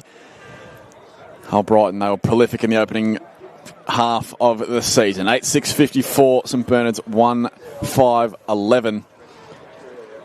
These are players just forming their huddles and breaking away just for the final countdown here for the second half. Tim Bakos is alongside me in play-by-play. Tim, what did you make of that first half? Yeah, it was an efficient Old Brighton, in particular in that first quarter. Second quarter, they were more dominant, but probably just didn't take all their chances. Yep. So, but I think Marcel Bruin, he will be more than happy with the start from the Tunners, especially some of their transition ball movement. We've mentioned some of the key players for Old Brighton. More in particular, it's been from defence. It's been Tweedy, it's been Cork in defence. They've been huge. And obviously Manton up forward in particular in that first term, having 3 goals. So really, really good team effort from Old Brighton so far. Hutch has just joined us back on the cans. What did you make of that first half, Hutch? Yeah, good controlling effort by Brighton, wasn't it? We did speak about St Bernard's trying to change it up, and they ended up playing a bit slow. But everywhere you look, Brighton had winners: Harry Hill and Tom Fish in the middle, Felix in the ruck, and then he goes forward. Archie Manton's causing a lot of grief, and then the backs of Cork and Tweedy, Sammy Linder. We spoke before about Sammy Linder not getting a game in the grand final side last year. Well, he was really unlucky because their backs had been playing really well, but he's a very good player. It's been a dominant effort by Brighton so far. So we're about to get underway, third quarter, Brighton Beach Oval. Perfect conditions for footy, opening round of the Vaffa season. And it's the Tunners, 43-point leaders. Can they extend the margin? Flockett and Sauro. Sauro's going to be first down to Sed, and Sed finds Schumann, who's going to launch from 50, almost academic early. Look for Watson deep, and the ball just hits the post, but really smooth ball movement out of centre square from the Snow Dogs, and they get the opening score of the second half. It's a minor score, 8-6-54, the Tunners, 1-6-12, the Snow Dogs. As Ag does really well, probably a poor kick in, but it makes it better than it looked. Finds Ken Pigley on the outside, and Pryor's going to eventually take it over for a boundary throw-in. Nice little start there for some Bernards. They look to play with a bit more intent, clearly, in this second half. It's not quite been Matty Watson's day. He's been a target on multiple occasions, but they just haven't been able to put it to his advantage enough times. As Vague finds Schumann, he kicks it inside the attacking 50. Yorgie in the hole, dropped one he probably should have taken. McNabb, deepest there is Tweedy, in some trouble. Nice little prop step and kicks it out towards the back flank. Schumann did well to trap it. Vague handballs it over his head. Yorgie wanted one thing only, and that was the guts there of Conlon. Split him in half. Yorgie did well to flick it up. In fact, it was Seeger, rather, to Burnell. Chasing it hard there was Linder. Nothing quite doing, and Brighton can march their way out courtesy of Howden. And then McNabb kicks it towards the flank. Good job, will meet it on the bounce and then go for a little run. Burnell was his assistance. Kicks it up towards half forward. Ag punched away from him. Good little follow-up there from Travers. Kicks inside towards Manton. Couldn't quite take the mark. Nicely done on that occasion there by Alessio, and St Bernard's will march their way out. They will, and a good mark taken. There, it's by Conlon. So Conlon's work centre wing here for the Snow Dogs, and nice kick inboard finds Sed. So maybe directed from a half time to look for the switch, and the Snow Dogs have tried to do that. Good pressure on the mark by Pryor, forced him to kick a bit higher, and Flockhart just come in. It was good work on the mark, and Flockhart just does the rest. God, he's been dominant this game. Just everything he does, a big man shouldn't be able to do. Just again, a kick inside the middle, finding Hill, and probably not Hill's best effort, as the Snow Dogs are a chance on the counter. They've got no one deep, so they're going to have to work the ball up through hands, which they do. Watson launches a bomb, and they finally get a bit of reward for effort as Watson gets his first of the season. And the Snow Dogs second of the day, 2-6-18. The Snow Dogs 8-6-54. Old Brighton, 2.5 minutes gone in this third term, of course, thanks to TLC Healthcare Scoreboard. You don't see Harry Hill turn the ball over very often, and he missed the kick in the middle, and St Bernard's responded really well. And it's a good result for effort that they've put in, St Bernard's, in the first 3 minutes of this quarter. Just his second year with St Bernard's for Matthew Watson. Kicked 35 goals last year. Last time they met, he was actually held really well down by Gus Cork, and that seems to be about the same today. Just one goal here last year. He's kicked his first just there. It's Flockhart gets a left foot kick clearance up towards centre forward. Travers was the intended target. He instead picked it up on the bounce. Huggard was watching him closely, and then a big fist comes over the top. Seager's going to be the first one to win this race. He was closely corralled there by Overman. Nicely done there by Conlon to flick it back towards Overman, who will nurse a pass towards the flank. Yorgi from behind just went over the top and conceded a high contact free kick. So Ollie Liberatore, of course the son of Tony, will assess his options. Watson leads towards the pocket. He goes towards him. Flockhart watches him closely. Watson tried to go for a diving mark. It was touched off hand and will get a ball in the pocket for St Bernard's. At times, I do feel like the St Bernards are quite predictable going to Watson. They do look for him an awful lot. And a team as good as the Tunners, they're just going to be able to read that and find it really predictable. So they've just got to try find other avenues at times. Forward played third term for TSO Healthcare. Lovely front and centre crumb. And Bernards kicked the opening couple of goals here. It was Nick Conlon who kicked 3 goals in round 1's contest last year against the Uni Blues. I mean, kick a few more like that, and maybe, just maybe, it can spark something here for the Snow Dogs. Good contest, Matty Watson in the ruck, wasn't it? Competed well against Felix and was able to hit it to the front of the pack, and a nice goal. They've worked pretty hard, haven't they, St Bernard's? Good reward for effort. They're chipping away back in the game a little bit. Still a bit of work to do. They're still 30 points down. They're going about it the right way. 2 goals opening 5 minutes. Couldn't have asked for a better start. No, spot on. Absolutely spot on. Maybe a good chance to go around the grounds for Tobin Brothers Funerals. Of course, here, 30-point lead for the Tunners. Same said between the Blues and the Tees. University Blues 31 points to the good over Old Trinity. A 1-point game at half-time between Old Haileybury and the University Blacks. And a very interesting game unfolding, Old Scotch and Caulfield. It's a 2-goal lead for Caulfield. And as well, St Kevin's against the Old Zavs. It is the Zavs who lead things by 26. Overman in the middle. Oh, going back with the flight, but a great mark taken opposite direction. It was Tom Yorgi. Really good work. Good courage from both players as the Tunners are working it out from defence. Numbers here for the Snow Dogs here.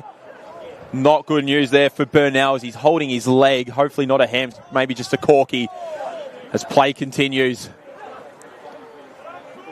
Dick does really well, gets it out. Ball eventually finds McNabb and Hill back on the inside. But it's all numbers here for the Snow Dogs. Ag competes hard.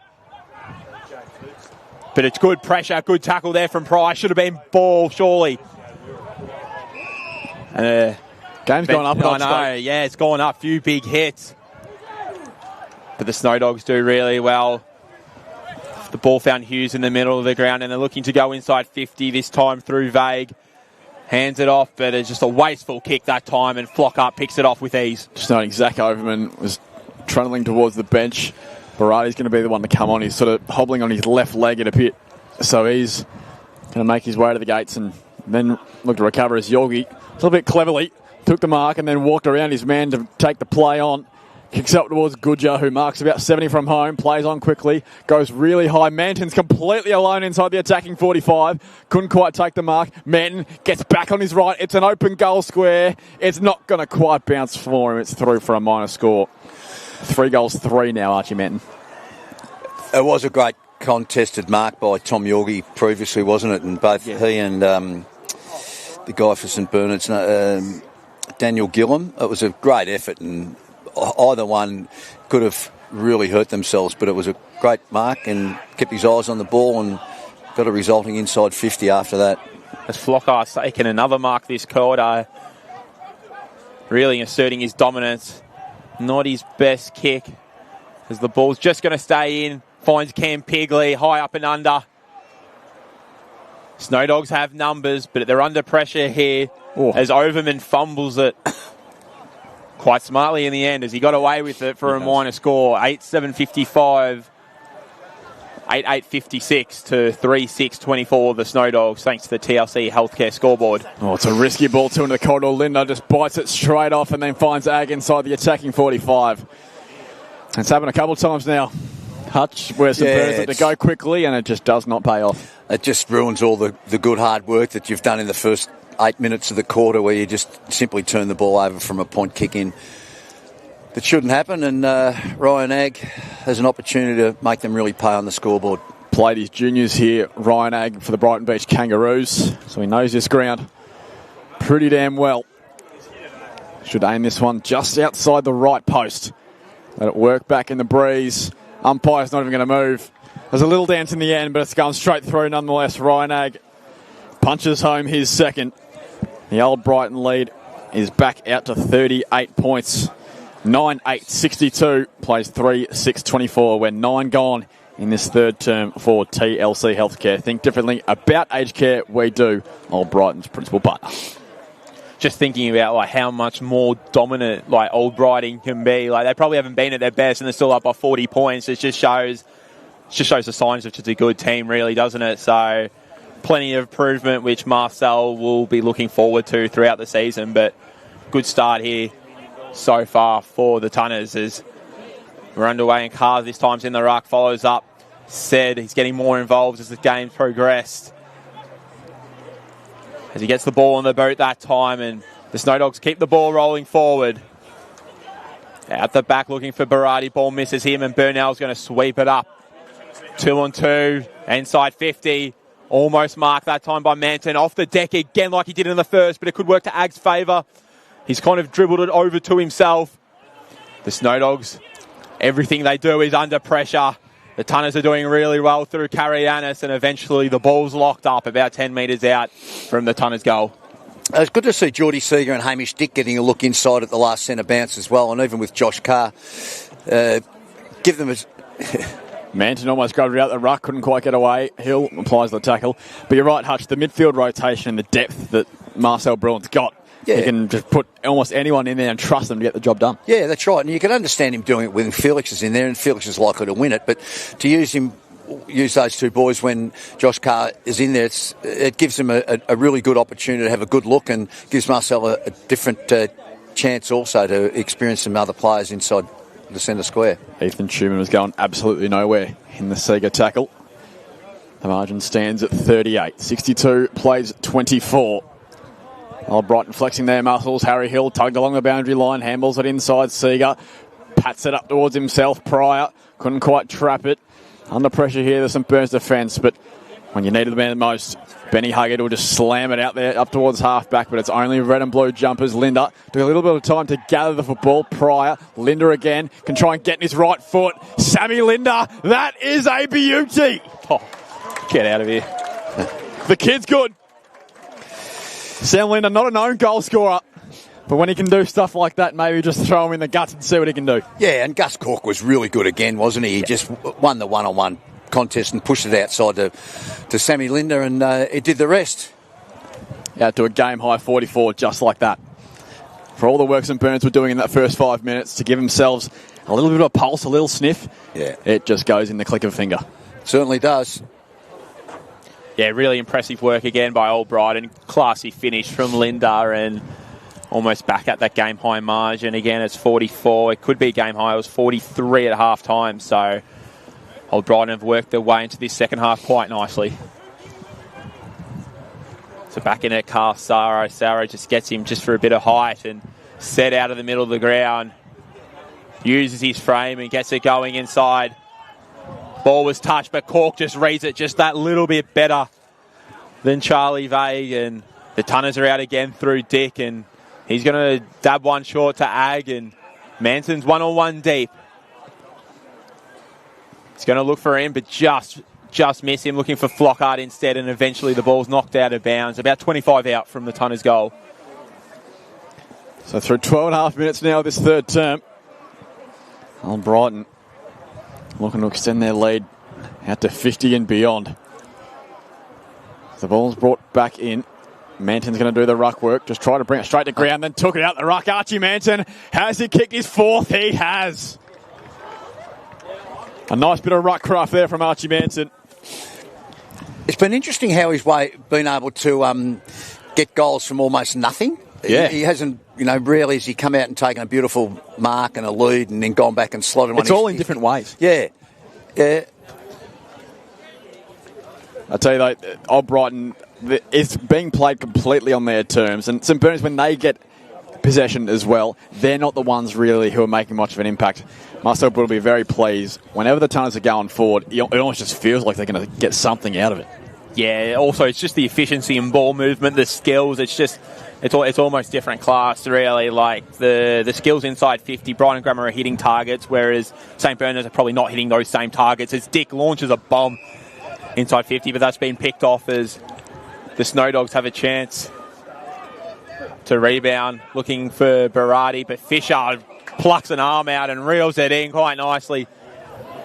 That's why he was best on the grand final. He's going to dab one short, but probably not his best kick, as the Snow Dogs, they've picked that one off this time.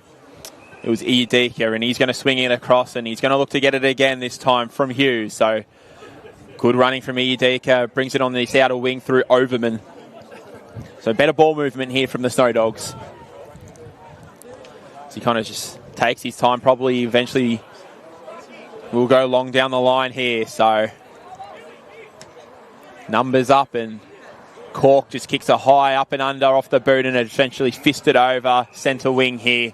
15 minutes approaching in this third term. Yeah, under pressure all the time, aren't they, St Bernard's?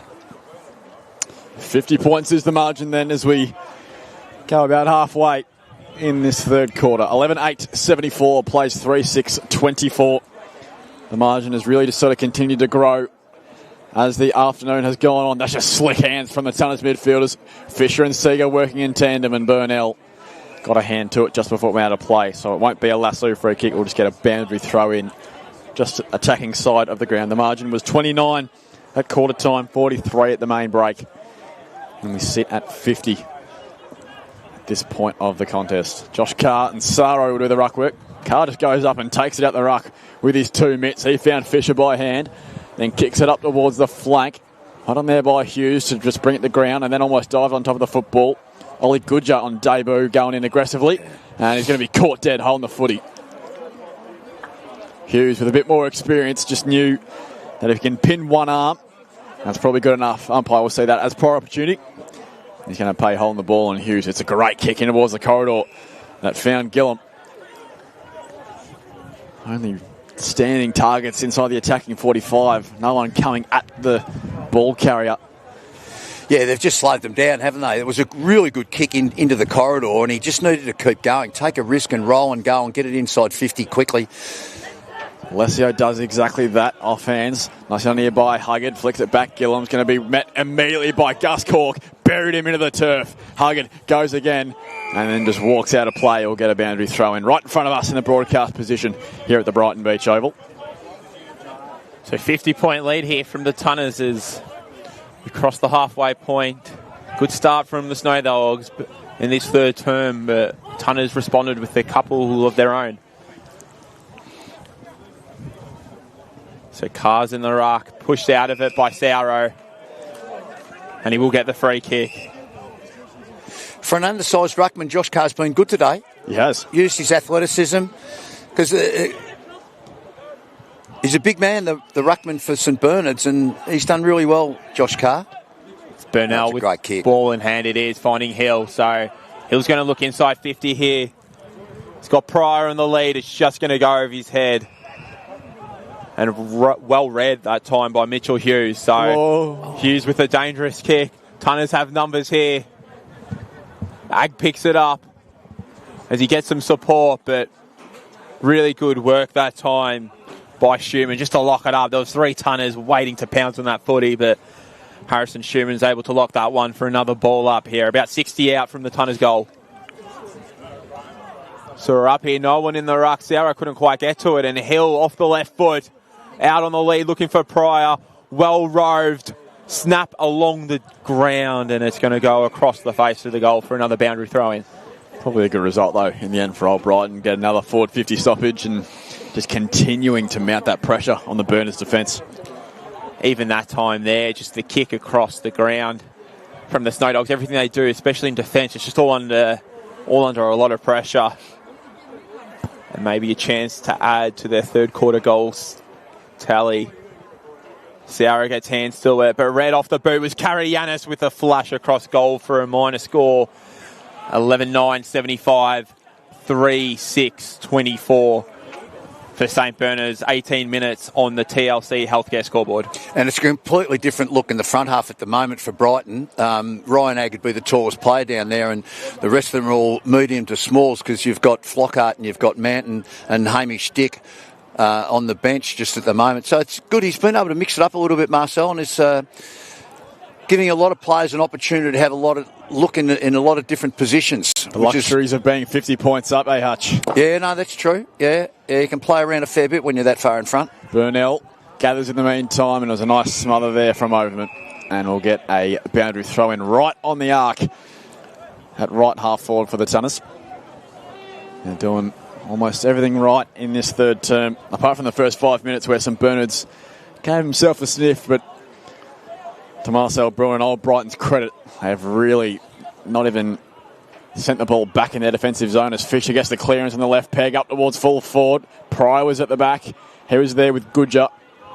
Schumann was going to be laid into immediately. Ethan Schumann going nowhere. And we'll get a ball up about 25 out from the Tunners goal. 75 plays, 24 as we close in on time on in this third term. Schumann does well, just composed to march out of the contest, and it's a poor kick in the end. Tommy Howden takes the intercepting mark, about 40 from goal. And old Brighton, they can salute what would be a really impressive sort of 5 to 10 minute block here and put themselves out beyond 9 goals. It's a basic, simple skill error, isn't it? Yeah. It's good work in the ruck by Luca Alessio to get the ball to his St Bernard's teammate, but then to turn it over with a pretty sloppy kick. 2024 under-19 Premiership captain was Tom Howden. That's a good-looking kick off the boot. It's going to land quite short in the end. And St Bernard's with numbers behind the ball. Overman takes the mark and looks to send things back St Bernard's way. So Overman out of defence. Fisher's going to fly over the top was Carr, but really well read on the ground that time by Holland. And St Bernard's look to work the ball through the wing, and they've got numbers inside 50, 1-on-1. Cork, he doesn't lose these, and almost could have been paid the mark as he knocks it across to McNabb. And another 1-on-1 on the outer flank here. Really good work that time. Picked up by the Snow Dogs, but eventually tackled, and we're going to have a ball up. Cork again in defence, just wins those battles as he has done all day. So really promising signs here for the Tunners as Carr's gone in the ruck again, and another ball up as Alessio's in the ruck this time for the Snow Dogs as Seager tries to keep it in but couldn't quite, and we're going to have another boundary throw in. It's a little bit slower proceedings in this third term. Of course, the first half, particularly the first quarter, was capped off by Archie Manton's real presence was felt early. You were mentioning Hutch in the pre-game. Without Campili, without Lewis, who's going to be that target? And clearly it's gone the way of Archie Manton as Finn Campili tries to drive it long. Manton is the deepest on that occasion, but Dick was at the bottom. Couldn't quite take the mark. No, he has been paid the mark. I thought there might have been a fingertip to it, but Hamish Dick will line up from about 35 out, slide angle. And they are just continuing to press here, the Tunners. Yeah, they are. And I mentioned before that Steve Alessio certainly set his son a task. He's now got him rucking. He's had him on Archie Manton, Felix Flockhart. Now he's got him in the ruck against Josh Carr. Tough day at the office. Yeah. Hamish Dick on the runway then. Struck that one pretty well. It's going close. And it has squeezed through. He kicks his second of the afternoon. And the Tunners lead just continues to grow. It's out to 57 points here. And the reigning premiers, well, they're just flexing their muscles here at Fortress Brighton, looking set to make it 19 consecutive wins at this venue. The day streak's going to get close to 1,000, isn't it, Cal? It won't be far off. They probably... Well, this time next month, it'll be around that 1,000 mark. Yeah, so they've probably got to win maybe a couple, maybe two more games here. So they play St Kevin's here next week at home, and then a couple games later they play the Uni Blacks at home. So they're the two they're going to be telling whether they get to that 1,000 day mark. Why do you think they actually are so dominant at this oval? Like, Well, the conditions are very hard to play for a visiting team. We'll come back to that point in a moment as Burnell drives it up towards half forward. Goodger and Travers were watching it closely. Goodger had no room to work with. We'll get a boundary throw. In fact, a lasso free kick, did I see there? No, we get a boundary throw in. But they just play this ground so well. The breezy conditions can make it very, very difficult for travelling teams to play here. And there have been more than 10 teams over the last 2 years that have come here, and none of them have been successful. And the other part of it is they're a good team. They might have only lost 6 games in the last 2 years. Yeah. So they're a really good side. So whether you've got them at home or away, they rarely get beaten. As inside 50, the Tunners go again. Manton looking to get his 5th. Couldn't quite rein it in. And another boundary throw in deep inside 50 for the Tunners as we're approaching 24 minutes in this third term. And maybe besides the opening 5 minutes, the balance of play has all been in the Tunners' favour. Ball's knocked away to Burnell. Burnell's going to look inside, just over the head of Linda, who was going to look for his second of the quarter.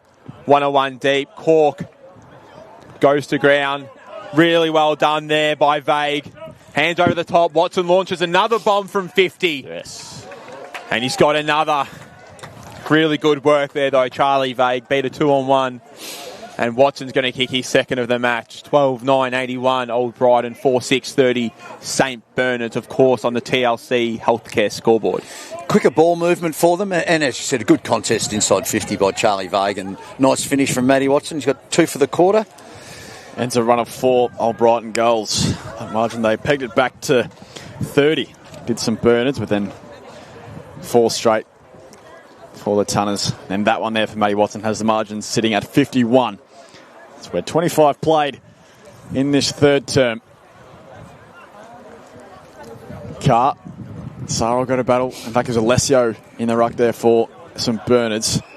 And we'll do it all again inside the heart of Brighton Beach Oval. Carr and Alessio go to battle again. Carr too strong, won the ball down. The outside there was McNabb. He just thumps it up towards centre forward. Ag was the target. Almost took the mark in the end. Spills out towards the outside. Dick was watching it closely. Campeely feeds it back inside. Ag, slick hands to Burnell, who just carefully caresses that ball out towards half forward, whether he meant it or not. Hamish Dick towards full forward for Manton, through his fingertips. Goodger was there, lurking dangerously. Travers applies the tackle. And we'll get a ball up, 20 out from the Tunners goal. So the Tunners, a chance to respond instantly. Carr done really well. High leap. But he knocked it down to St Bernard's. It was Zach Overman, and McNabb does well, taps it along to Pryor. McNabb goes again, really does well. Cleans up his own mess. He's going to look inside 50. Carr got hands to it. Knocks it along, out in space. Dick's going to line up for goal. It's going to drop short, well short. Maybe he's looking to pass it, and St Bernard's are able to clean it up. And they've got a 2-on-2 out here. Over the top it goes, and out on the run this time. It's Ben Sauro. Looks inboard. Old Brighton couldn't quite land the tackle as Ben Sauro is going to get it back, but good pressure that time, and he's pinned. And Old Brighton are going to take advantage here. It's through Pryor, and there's loose men everywhere. Dick's in the middle of the ground, and Campiglis on the other side. Instead, Dick goes inside 50, launching at it. That time it was Manton. And a kick off the deck, and it's going to go out of the full. So, ball's going up and back like a pinball, and Old Brighton couldn't quite capitalise. Felix has done well again. Nice tackle in the back half. Seems to be doing everything at the moment. Yeah. Felix Flockhart, whenever his name is called upon. That's an aggressive ball in towards the corridor. Montanaro got one hand to it. Schumann did well to trap it and fed it back towards Gillum. Schumann's going to get it again on the outside. This time Harry Schumann. And then a small kick up towards the wing. Wasn't it the easiest of marks for McNabb? He put ball to ground. He goes back to Tweedy. And he's just going to balk and then drive it up towards the wing. Burnell had to go up and try and mark it. Couldn't quite do so. Fisher goes in aggressively. Hugged a lovely handball over his head. Ball's going to hug the boundary line and then going to be brought back into play courtesy of the boundary umpire. 12-9 plays 4-6 and in the shadows of three-quarter time here at the Brighton Beach Oval. It's Old Brighton who have been far too strong to this point. They led it by 51 points as Tom Burnell's hobbling off the ground in the arms of trainers. We'll keep an eye on that one as Dick goes inside towards Linda. And completely unguarded there is Pryor, who did well to fake one and then kicks it inside 50. Manton's the target. But well done there by Overman, who's probably been beaten for the best part of today. But that time around, too good there for Archie Manton. Sorry, I've just seen Josh Carr do something I reckon we should get the AFL players to give some high fives and say good day to people over the fence, and a few girls down there. He said good day to them as well. So, he's doing some good work during the course of the game. And again, it was Cork in defence. McNabb in the middle of the ground. He's just getting more and more of it. It's tough work there for Manton. There's 3 players around him, but it's eventually being picked off. It was Luca Alessio. So it's Berardi on this outer side, and 1-on-1 deep. Fisher doesn't lose many of these. He goes to ground. Really good work that time. It was Gillum. Numbers come from all Brighton. Gillum again goes second, third effort. Hands out the back. Schumann finds it and said puts it on the boot. Really well read though. It was Linda with the intercepting mark, and he's going to find Pryor on the outer wing. So what can the Tunners generate this time around? There couldn't be long left in the third quarter. Pryor aggressively in towards the corridor that found Ag, and he's in absolutely no rush whatsoever. Out towards Karianis, who's completely unguarded. Short kick that found Ollie Goodger on debut. Played his juniors here for the Brighton Beach Kangaroos as well as the East Brighton Vampires. And now Travers can either sticks from about 45, 50 out. It was a good kick because St Bernard's had 2 loose back inside 50, and he just lowered the eyes and saw the leading target almost on the 45 and hit him with the kick. It's a good play by Brighton. Luke Travers played his second highest rated game of the season last time they met. That kick's gone really high. It's going to land short. Flockhart's going to fly and take a really nice mark on the goal line. You can't keep him out of the game, Felix Flockhart. He's just too tall, too imposing for St Bernard's at this point. And this will take a fine finish from right in the forward pocket. He'll have to snap it around on his preferred right boot. Felix Flockhart gets around and puts that one through. Felix has got a couple, and the Tunners, they're back out to a 57-point lead. And it's a good start, isn't it, when you've got a dominant big man playing, dominant in the ruck, and then can go forward and make the impact that he's making. It gives opposition teams, a bit of a headache every week. You know that Felix is going to control the centre bounce most of the time, and then if they throw him forward, he's really hard to match up on. Yeah, really dominating stuff from Flockhart. He's had a really impressive quarter. He was good early. He's taken a number of marks and gets his reward on the scoreboard. And now he's thrown back into the ruck. He probably wants to stay up forward, probably having a blast up forward. Back in the ruck, and he's winning hit-outs. Really good work this time, though, by the Snow Dogs as they go deep one-on-one. Tweedy pushed out of it. Watson used his body on the book. That time was vague. But he's going to miss everything. It's going to go across the face.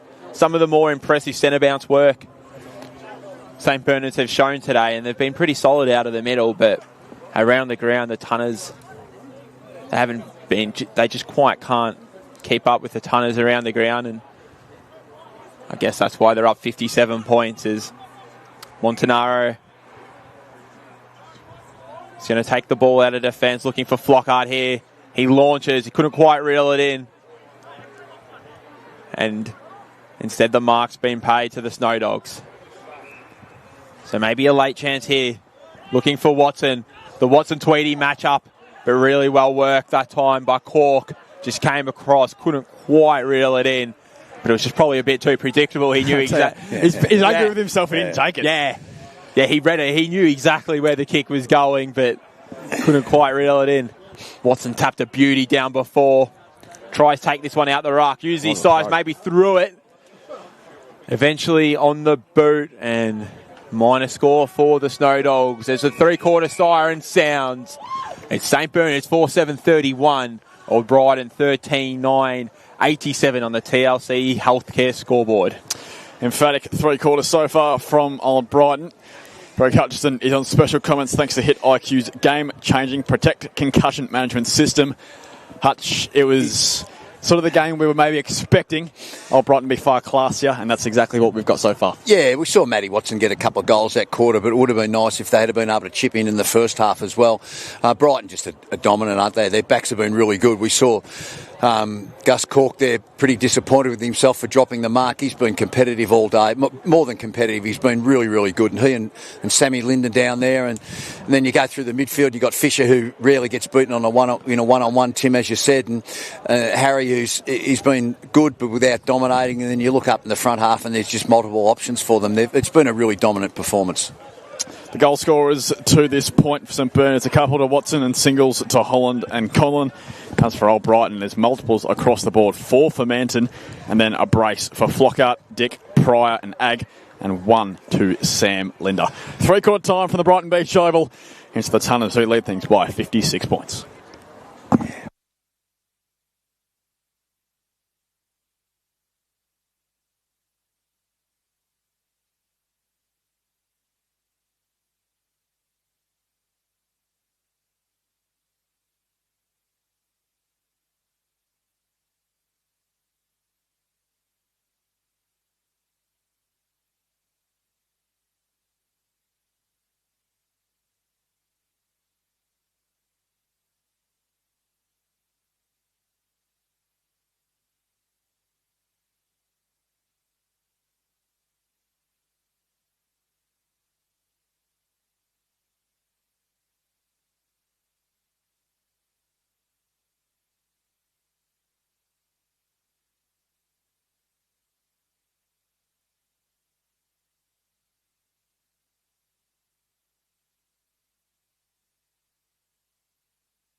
Well, welcome back to the Brighton Beach Oval. In this three-quarter time, fourth term action, not too far away. Here, Vaffa, William Buck, Premier Men's action on Community TV. The Tunners currently lead it by 56 points. There's a 29-point lead at quarter time, 43 at the main break. And as I said, 56 as things stand. In the first of two games here from BBO on KTV. Shortly following this Premier Men's match, under-19s Premier for the first time in Vaffa history. The 19s are getting coverage every single round of the season, starting with the grand final replay, Old Brighton and St Kevin's, to follow this one. Hutch, you're on specials thanks to Hit IQ. What do you want to see from St Bernard's in this final term? Yeah, I just want to see some good, hard, competitive stuff. Take some risks, change the ball out of the back half, be aggressive with the way they play, give their forwards a decent chance to kick a score. They've really changed it up. Alessio in the ruck, and he's making his imprints on this game. He almost got there, but Schumann's going to beat him to it. Schumann on the run, and classy as ever. St Bernard's with the opener. Start the fourth like they started the third with a classy goal and bring the lead back to 50 points. Old Brighton 13-9, 87. St Bernard's 5-7, 37 on the Community Bank Killer East scoreboard. Yeah, good aggressive start, wasn't it? Good contest in there from Alessio and good finish from Schumann. Schumann probably be one of the best for the Snow Dogs in the middle of the ground today, and gets his reward there. And another good start for the Snow Dogs. Yeah, no question. Ethan Schumann's certainly been a very rare vocal and high point. He's here again. Ethan Schumann on cue. Feeds it on by hand. Nice handball that found Said. He kicks it high and long.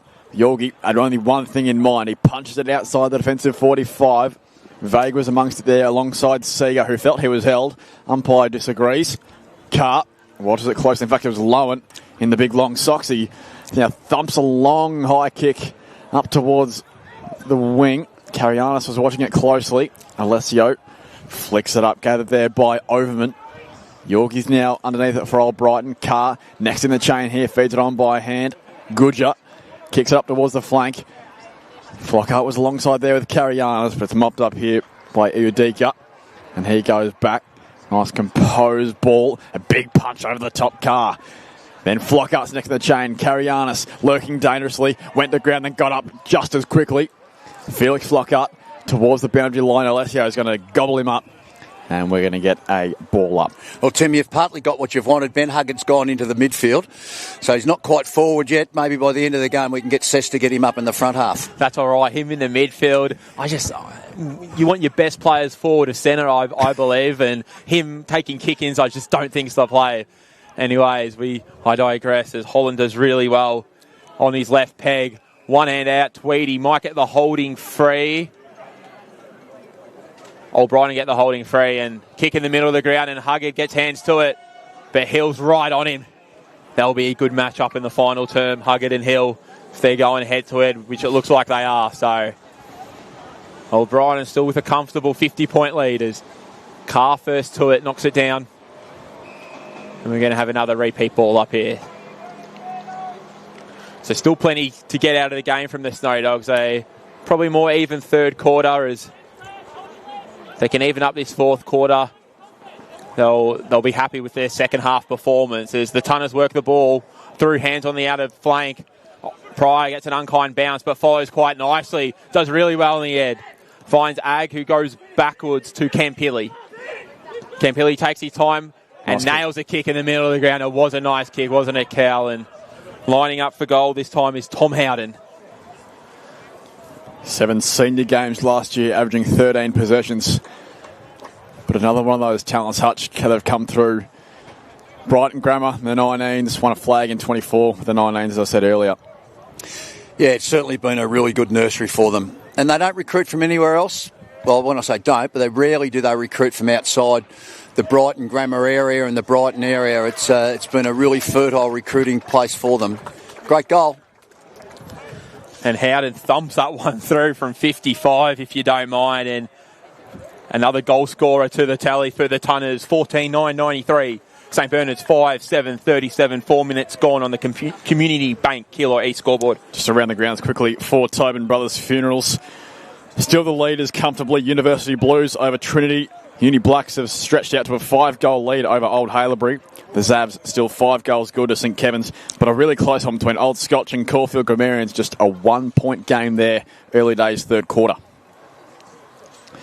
Here, though, at the Brighton Beach Oval, it's a 56-point lead to the reigning premiers, Old Brighton. Really flexing their muscles as Harry Hill just storms out the middle, sends it up towards half forward. Burnell, probably be the first one to run onto the footy. Does exactly so, then left the ball behind. Right on there, I think it was Hughes who fed it on by hand towards Huggard. Get the 1-2, give and go. Sends it out towards the wing, and this is a bit better ball movement from St Bernard's. Back towards Vague. Pop one over the top, trying to get it back there was Gillum. Probably did the right thing in the end just to retreat some territory, but with that being said, well, you've got the ball and momentum going forward. Just keep the thing going. Yeah, they tried to Benny Huggard. They had a collision, didn't they? The two St Bernard's players on the wing. Otherwise, they would have kept the ball moving. It looks better though. A bit of run, bit of carry. Yeah, that kick Mark play in the second and first quarter, I just don't think suited St Bernard's. When they get the ball moving and running in numbers, they look like a much better team. Alessio got the palm down, only far as Montanaro. He went outside towards Howden. Ball very close to the line, and then now we go over and out. We'll get repeat stoppages between the wing and half forward. As we're about 5.5, turning 6 minutes played in this final term for Community Bank, Keilor East. So ball thrown in, true centre wing. Alessio and Carr in the ruck. Schumann hands to it again. He's had a number of clearances this quarter. And he'll keep on fighting to the end.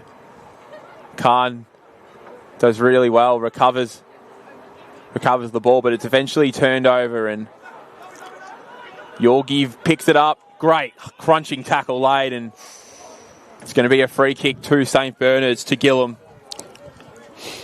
So chance here for the Snow Dogs to get the ball inside 50.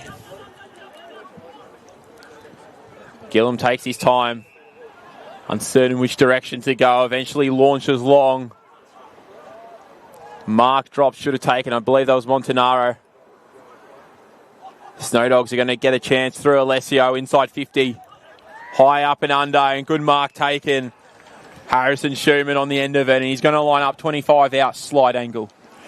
I think Sammy Linder thought that Campbell Tweedy was going to go, and Tweeds thought that Sammy Linder was going to go, and in the end it just was a nice easy chest mark to the St Bernard's player.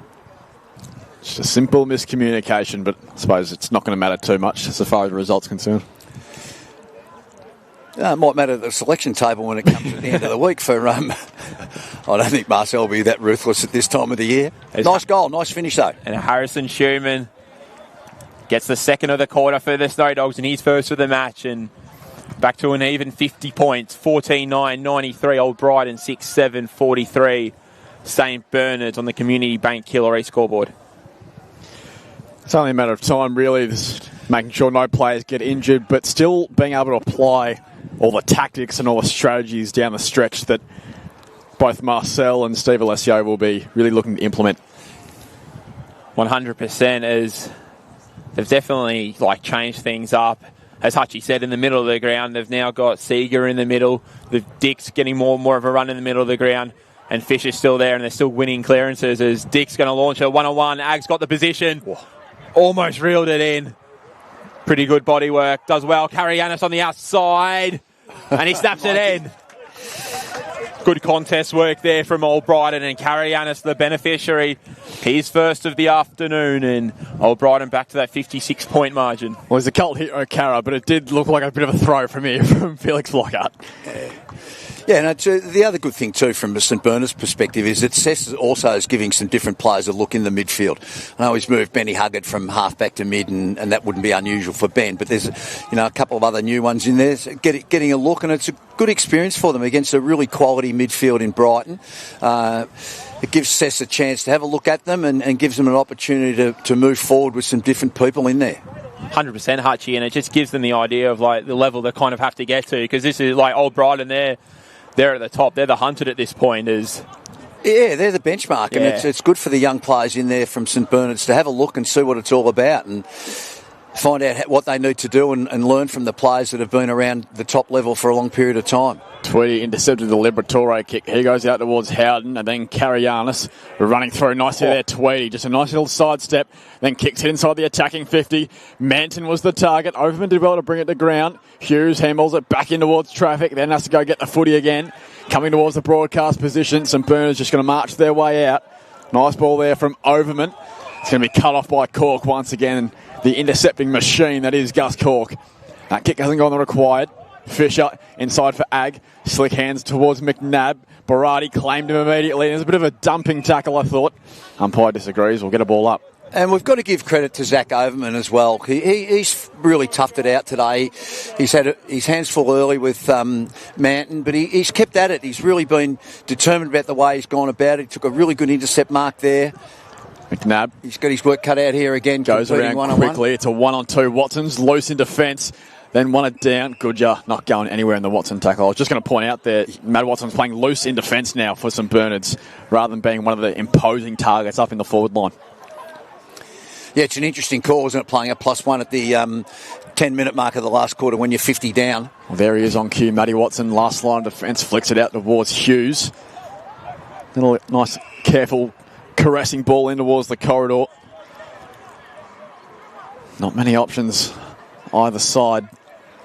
So that ball's not going to go the required towards Hughes. An aggressive ball back towards the corridor towards Vague. Just dropped it at the last minute.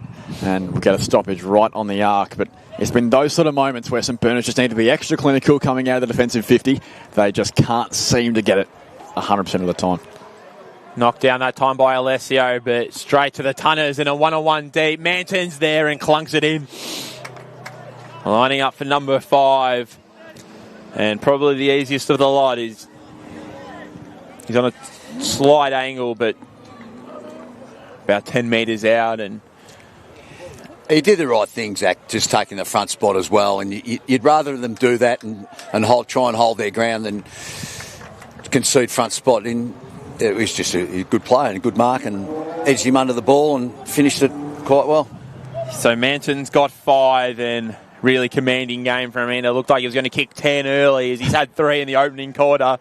But just the 5 so far with still 20 minutes to go, so plenty of time left for him. Yeah, 5 goals, 3 for the whole afternoon. It's quite a replacement. We're talking about Hutch a couple of times about who's going to fill that hole of Will Lewis. And yeah, well, assuming that Archie Manton will go back up to Port Melbourne VFL at various points throughout the year, where else did Old Brighton get their goals from? Oh, they've got multiple options. Ben Pry's capable. Finn Campigley can be used down there, and we've seen Felix go there as well. Ryan Agg hasn't played many games, and I don't think Carey's hit the scoreboard. Fisher hasn't hit the scoreboard. Their mids haven't kicked a lot of goals today. Interesting point to note, the midfielders typically where Old Brighton are at their best, and right on cue, Harry Hill goes long in towards the Manton direction, but on there by Overman to bring the ball to ground, then followed up with a second and a third effort.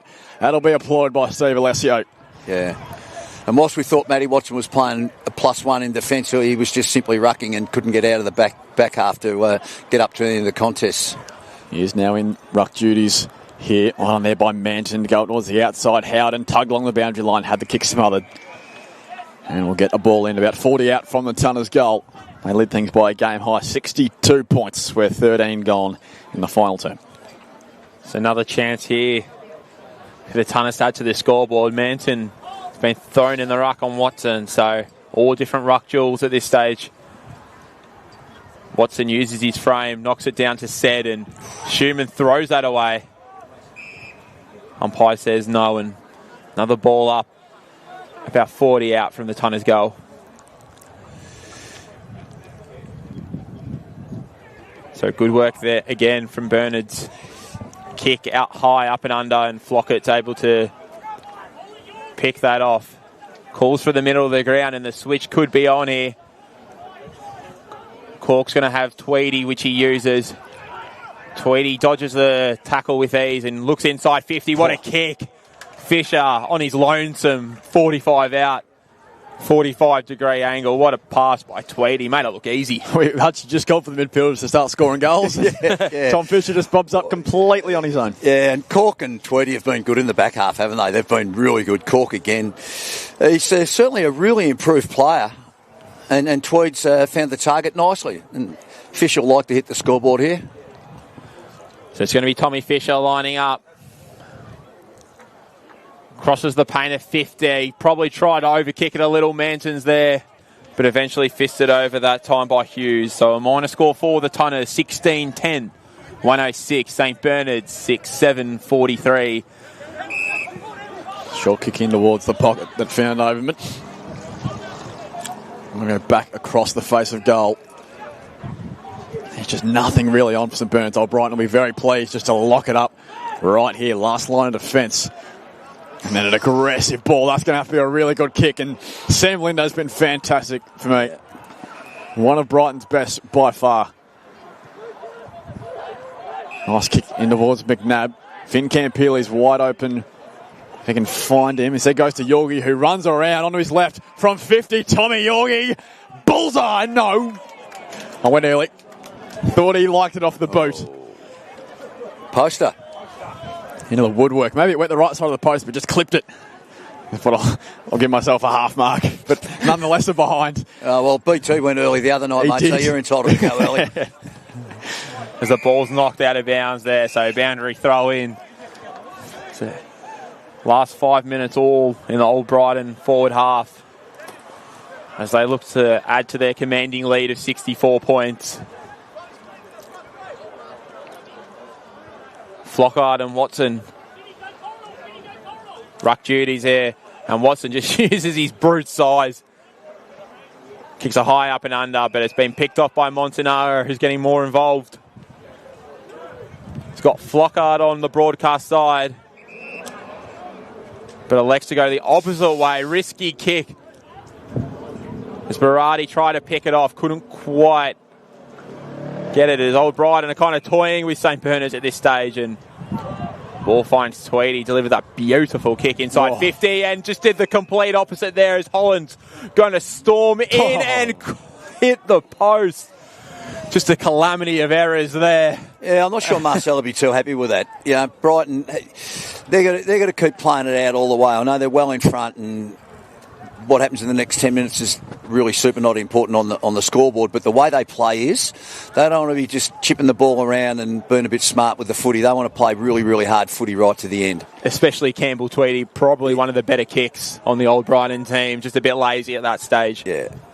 Luke McNabb then will bring things back into play towards the broadcast wing. Yorgi was his target. Goodger just had to sit underneath it, then was laid into straight away there by Angus Ryan. Angus Ryan was prolific a couple of years ago for St Bernard's under-19s. He was kicking goals for fun. Then a role change as he's come into the seniors, playing a bit more in the defensive half of the ground. And that's a nice tackle laid there by Dick. And Goodger's going to take the advantage. It's an aggressive kick in towards the corridor.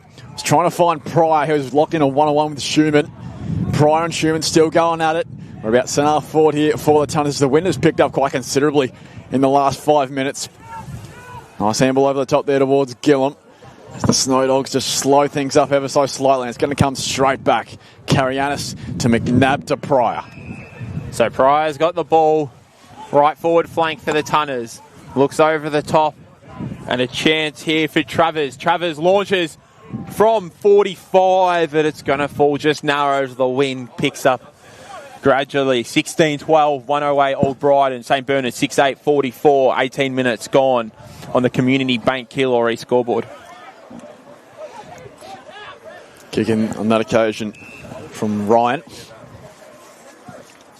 It's just more of the same that we've seen from St Bernard's today. Just Old Brighton putting up the wall and not giving St Bernard's anything to go to.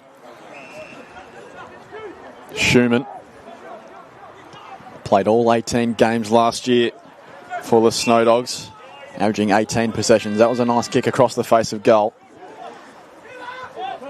Just absolutely no movement at the moment from the Snow Dogs as they look to switch it from one side of the ground and then going back around the other side. A really aggressive kick there from Overman in the middle of the ground. Gillum was the intended target. He was laid into by Carianis. The numbers just swarm in. Seeger to Campili. Here's Cara. Carianis snaps and puts it across the face. It was the right kick from St Bernard's, wasn't it? A beautiful kick up through the corridor. And they've just got to keep trying to do those things. Unfortunately, the St Bernard's player just dropped the mark, but they've got to keep persevering with playing some aggressive attacking footy. Flockhart almost plucks that one out of the air. Dick on the ground. Inside 50, the Tunners go out the back. Is Manton, and he's got number 6. Sometimes those floater balls just work to your advantage and misread by the St Bernard's defence, and Manton all too easy in the goal square. Adds to his tally, and Old Brighton on their merry way. 17-13, 115. St Bernard's 6-8, 44. Of course, on the Community Bank Killary scoreboard. Well, when it's your day, isn't it? When it's not your day, it's not your day. Yeah. Certainly proven to be true. Yeah. St They were a Bernard's bit unlucky, weren't they? They had 2 players in front, and Yeah. they just couldn't glove the ball. And even the turnover at half back there before, it was. It's been a tough day for St Bernard's. As we tick into time on of this final quarter, the margin sits at 71 points. A new game high for Old Brighton. Schumann out the middle. Really good. Nice tackle laid there by Hamish. Dick will be rewarded. That's holding the footy. And that's what you want to see from Marcel from Old Brighton. You want to see them just playing it right out, right to the end. Run from behind, make the tackle, put the pressure on. Really stamp your authority on the competition at the moment. Good job. Uncontested to Yorgi. He goes more towards the corridor, towards Linda. All the way across the ground towards Cork. And next in the chain is Tweedy. And probably +1 on that side of the ground. Ag somehow fell on his lap. There was 3 Berners players around him. He's had his moments too, has Ryan Ag. Spent most of the year in the reserves last year, but it's going to be hard to drop him based on this performance. As the Tunners go back to Cork. And the defenders will be happy with this. The stat sheet will read pretty for them, just chipping it around the back to each other. Lowen to Yorgi. An aggressive ball in towards McNabb, who was taken late. Linda, aggressive, fended away his own teammate in Seeger, then handballed it to him. Manton's going to get it again, almost over the top of him. Lovely crumb, front and centre Travers. That's the icing on the cake of that play. Linda again in the middle of the ground. It's like he went to the footy and the seas just parted. Like the St Bernard's players just went away from him. Well, he's a hard man to stop, Sammy Linda. Yeah, it's going to be a tough task, Cal, whoever's got picking best on ground. I'm sure it's not. I'm going to put that on you, Hutch. It's a tough. They've been really, like Sammy Linda's been really good. He has. Gus Cork's been good. Josh Carr in the ruck's been good. Tweed's, he's done a really good job down there. He's turned the ball over a couple of times, and in the front half you've got Manton that's kicked 6. Yeah. Commanding position here for the Tunners. 77 points. As there's not long to go in this final term. Alessio in the ruck. That's something different. That could have worked for St Bernard's today. Don't mind it as Holland goes in and under and Alessio goes again. Bushes their kick and Linda just adding to his best on ground possibilities, and great leap and grab there by Carr as they work the ball through to the middle of the ground through Ag. So Old Brighton wasting no time here, looking for Price short. Fisted down, but picked up quite classily by Old Brighton. Ball's going to find Burnell on the outer pocket, looking inboard, couldn't quite connect, and 2 teammates nearly collided, but Huggard is able to reel it in. 2-on-1 to this outer flank here, and Montanaro picks it up and launches it straight back in. Flying high, almost brought that one down was Travers, and St Bernard's are able to get out of defence, albeit under all sorts of pressure, and Yorgi's able to pick that one off. Cuts inside towards McNabb. Not much on long. He's got Yorgi short if he wants him. Burnell's leading towards the pocket. I'll to ignore all of those. Go backwards towards the middle of the ground where Tweedy balks. He might go himself, Campbell Tweedy, from inside the centre square. It's offline. And missing left. And it looks like they might have iced Felix and Archie for the day, I think. By the Seems that way. Yeah, they're back on the bench, leaning back against the fence there in no rush. Yeah. Or have any intention of coming on, it seems.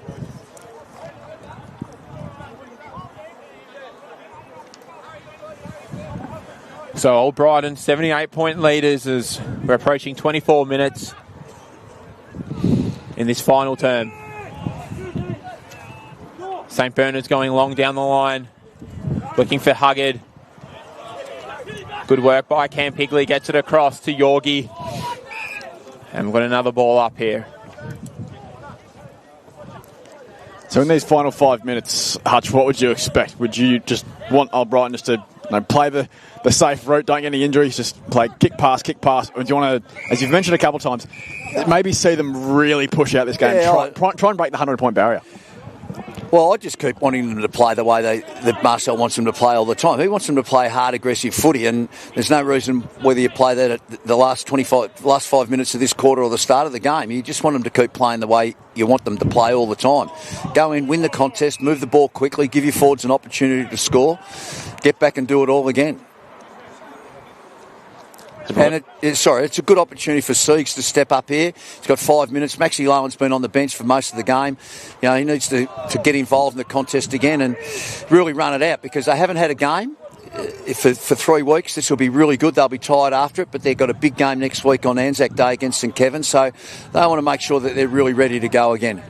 And players also, they want to keep their position in the team. There'll be players in the reserves that had a dominating victory, so... Yeah, no doubt, Tim. 100%. As Hill gets it out to McNabb. It's just going to drop short. Fighting deep was Burnell at full forward. Wanting to get on the score sheet, but a minor score instead. 18-15, 123.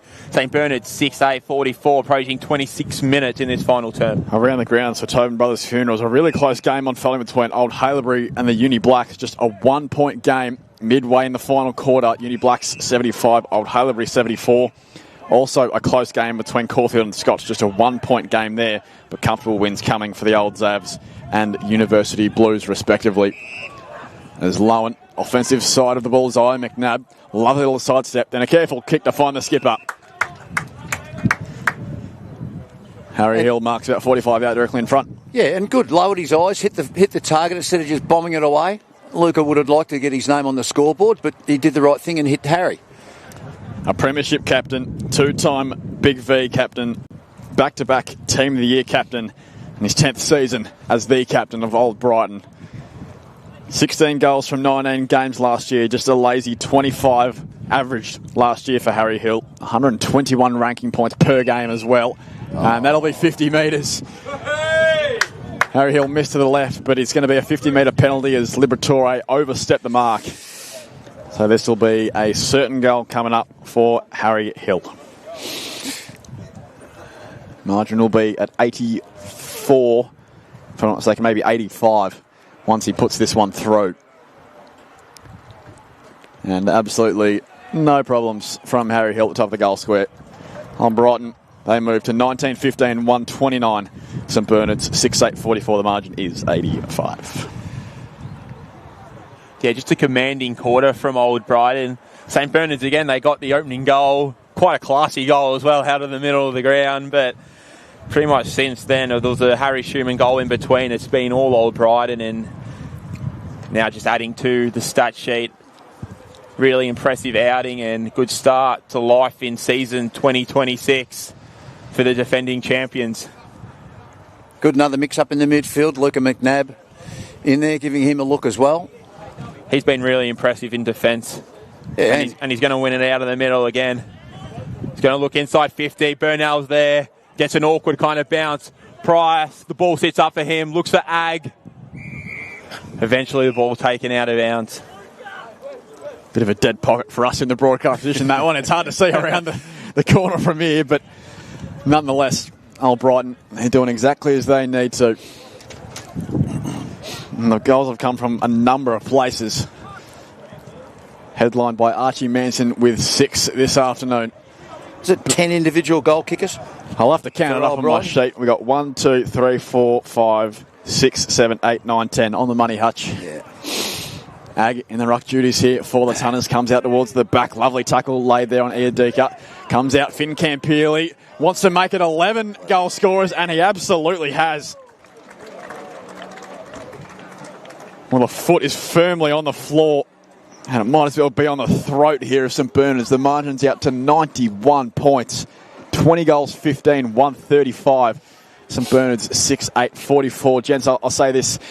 this wasn't really the game we were hoping for coming into it, but maybe one deep down we were kind of expecting, given where these two teams finished last year. Yeah, well, Tim, you sold yourself short with the 10 goals. You were going to go 15, but you probably should have had a crack early on and gone the 15. It's been a dominant performance, hasn't it? Yeah, it's just old Brighton at this ground. I've seen they've really made teams look really average here. I think St Bernard's, they've showed signs, like especially early in that first term, they looked really in this match, but they just couldn't quite convert it on the scoreboard, whereas old Brighton was just complete opposite. They probably had 4 or 5 inside 50s and had 3-4 goals from it, so it's just the difference there early. 6 in a row it is now for old Brighton. Yeah, Schumann, probably one of the better of the day. He's just missed that kick to Watson. And really good pressure from old Brighton. It could be pinned, no. So ball up about 60 out for the Tunners as they're looking to try get that 100-point victory as we cross 30 minutes in this final term. Schumann does really well again there, out of the middle, but to no avail, and it's all old Brighton set up in defence as they're going to look to reload. His comments having to go. He's about 100 metres out. That'd be an almighty effort from there. As Seeger's going to look to go inside 50 here. Ag leads short. Burnell's deep. I think they're trying to get him a goal at this point, Burnell. He might get on the end of this one. Well defended in the end by Hughes, and eventually the ball's knocked over the boundary line. An interesting next month for the Tunners. Next week, as you said, Hutch, Anzac Day against St Kevin's. That's going to be an absolute beauty. Yeah. Then a trip to Old Haileybury, home again against the University Blacks, and then Old Scotch to round out their next 4. Some really tough games there against some finalists last year. As for St Bernard's, they have Scotch and Zavs as their next 2. Some tough games there. Then they take on Old Trinity and the University Blacks to round out their month. Yeah, they're a different team at the Snake Pit, St Bernard's, no doubt about that. Yeah, completely different team. Tweedy, Carianis, the deepest here for old Brighton, has a 3-on-1 here on the wing if he wants to come to it. He just wants to hold the footy for a little bit if he wants. And then does the team thing, just playing a little bit of slow possession footy. Where 31 played in this final term. Nice kick that found McNabb. He hands it on quickly towards Linda. And a chip pass that found Finn Campilli, who's on his preferred left side, but opts to go back towards Lowen, who will dance, and then a short kick that found Finn Campilli. Not the required journey. He goes back towards Lowen, who lost it in the light. Overman will go down and get it. Lowen, nice little one-on-one battle with him. Umpire, I'll say, give it a me. 91 points the margin, 32 played final term for Community Bank, Keilor East. So maybe a chance late for the Snow Dogs here. Carr really does well in the ruck. Huggard picks his pocket. We're going to have another ball up here as 32 minutes has passed in this final term. He's had his moments, Benny Huggard, but Old Brighton have done really well to limit his impact because he is capable of just taking a game by the neck and just ripping it open. Yeah, it's a good point, Cal. He's a solid player, and Brighton have been able to limit his effectiveness. And Lindo's going to pick that one off, and fittingly, he's going to end with the ball as the final siren sounds. It's Old Brighton 2015 135, St Bernard 6-8 44 at Brighton Beach Oval round 1. What a performance here by Old Brighton, and an almighty display, wasn't it, Cal? Well, Fortress Brighton living up to its name. That's 19 consecutive wins at this venue.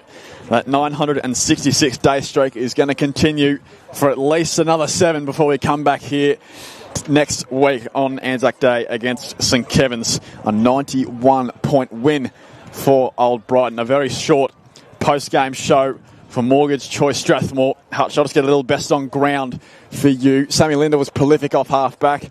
Archie Manton kicked 6. The likes of Harry Hill, Tom Fisher were as good as ever in the middle. Flockhart had his moments. Look, the St Bernard's boys, Luca Alessio and Ethan Schumann and Ben Overman competed really hard all day. Felix was good, as we said. Josh Carr, Corky, really good down back. Luca McNabb and Manton with 6. But I think we have to go with Sammy Linder. I think Sammy Linder's ball use and his attack on the footy at half-back, he really set them up. And well done by him. I'd give him best on the ground, slightly ahead of a couple of others. But Sammy Linder for me. Coming up is the Homesland Under-19 Premier Men's Competition. It's round 1 action, Old Brighton against St Kevin's. Make sure you don't go anywhere for that one. Well, that concludes the first of two legs here from the Brighton Beach Oval. The Tunners too good for St Bernard's. They run away victors 20-15, 135.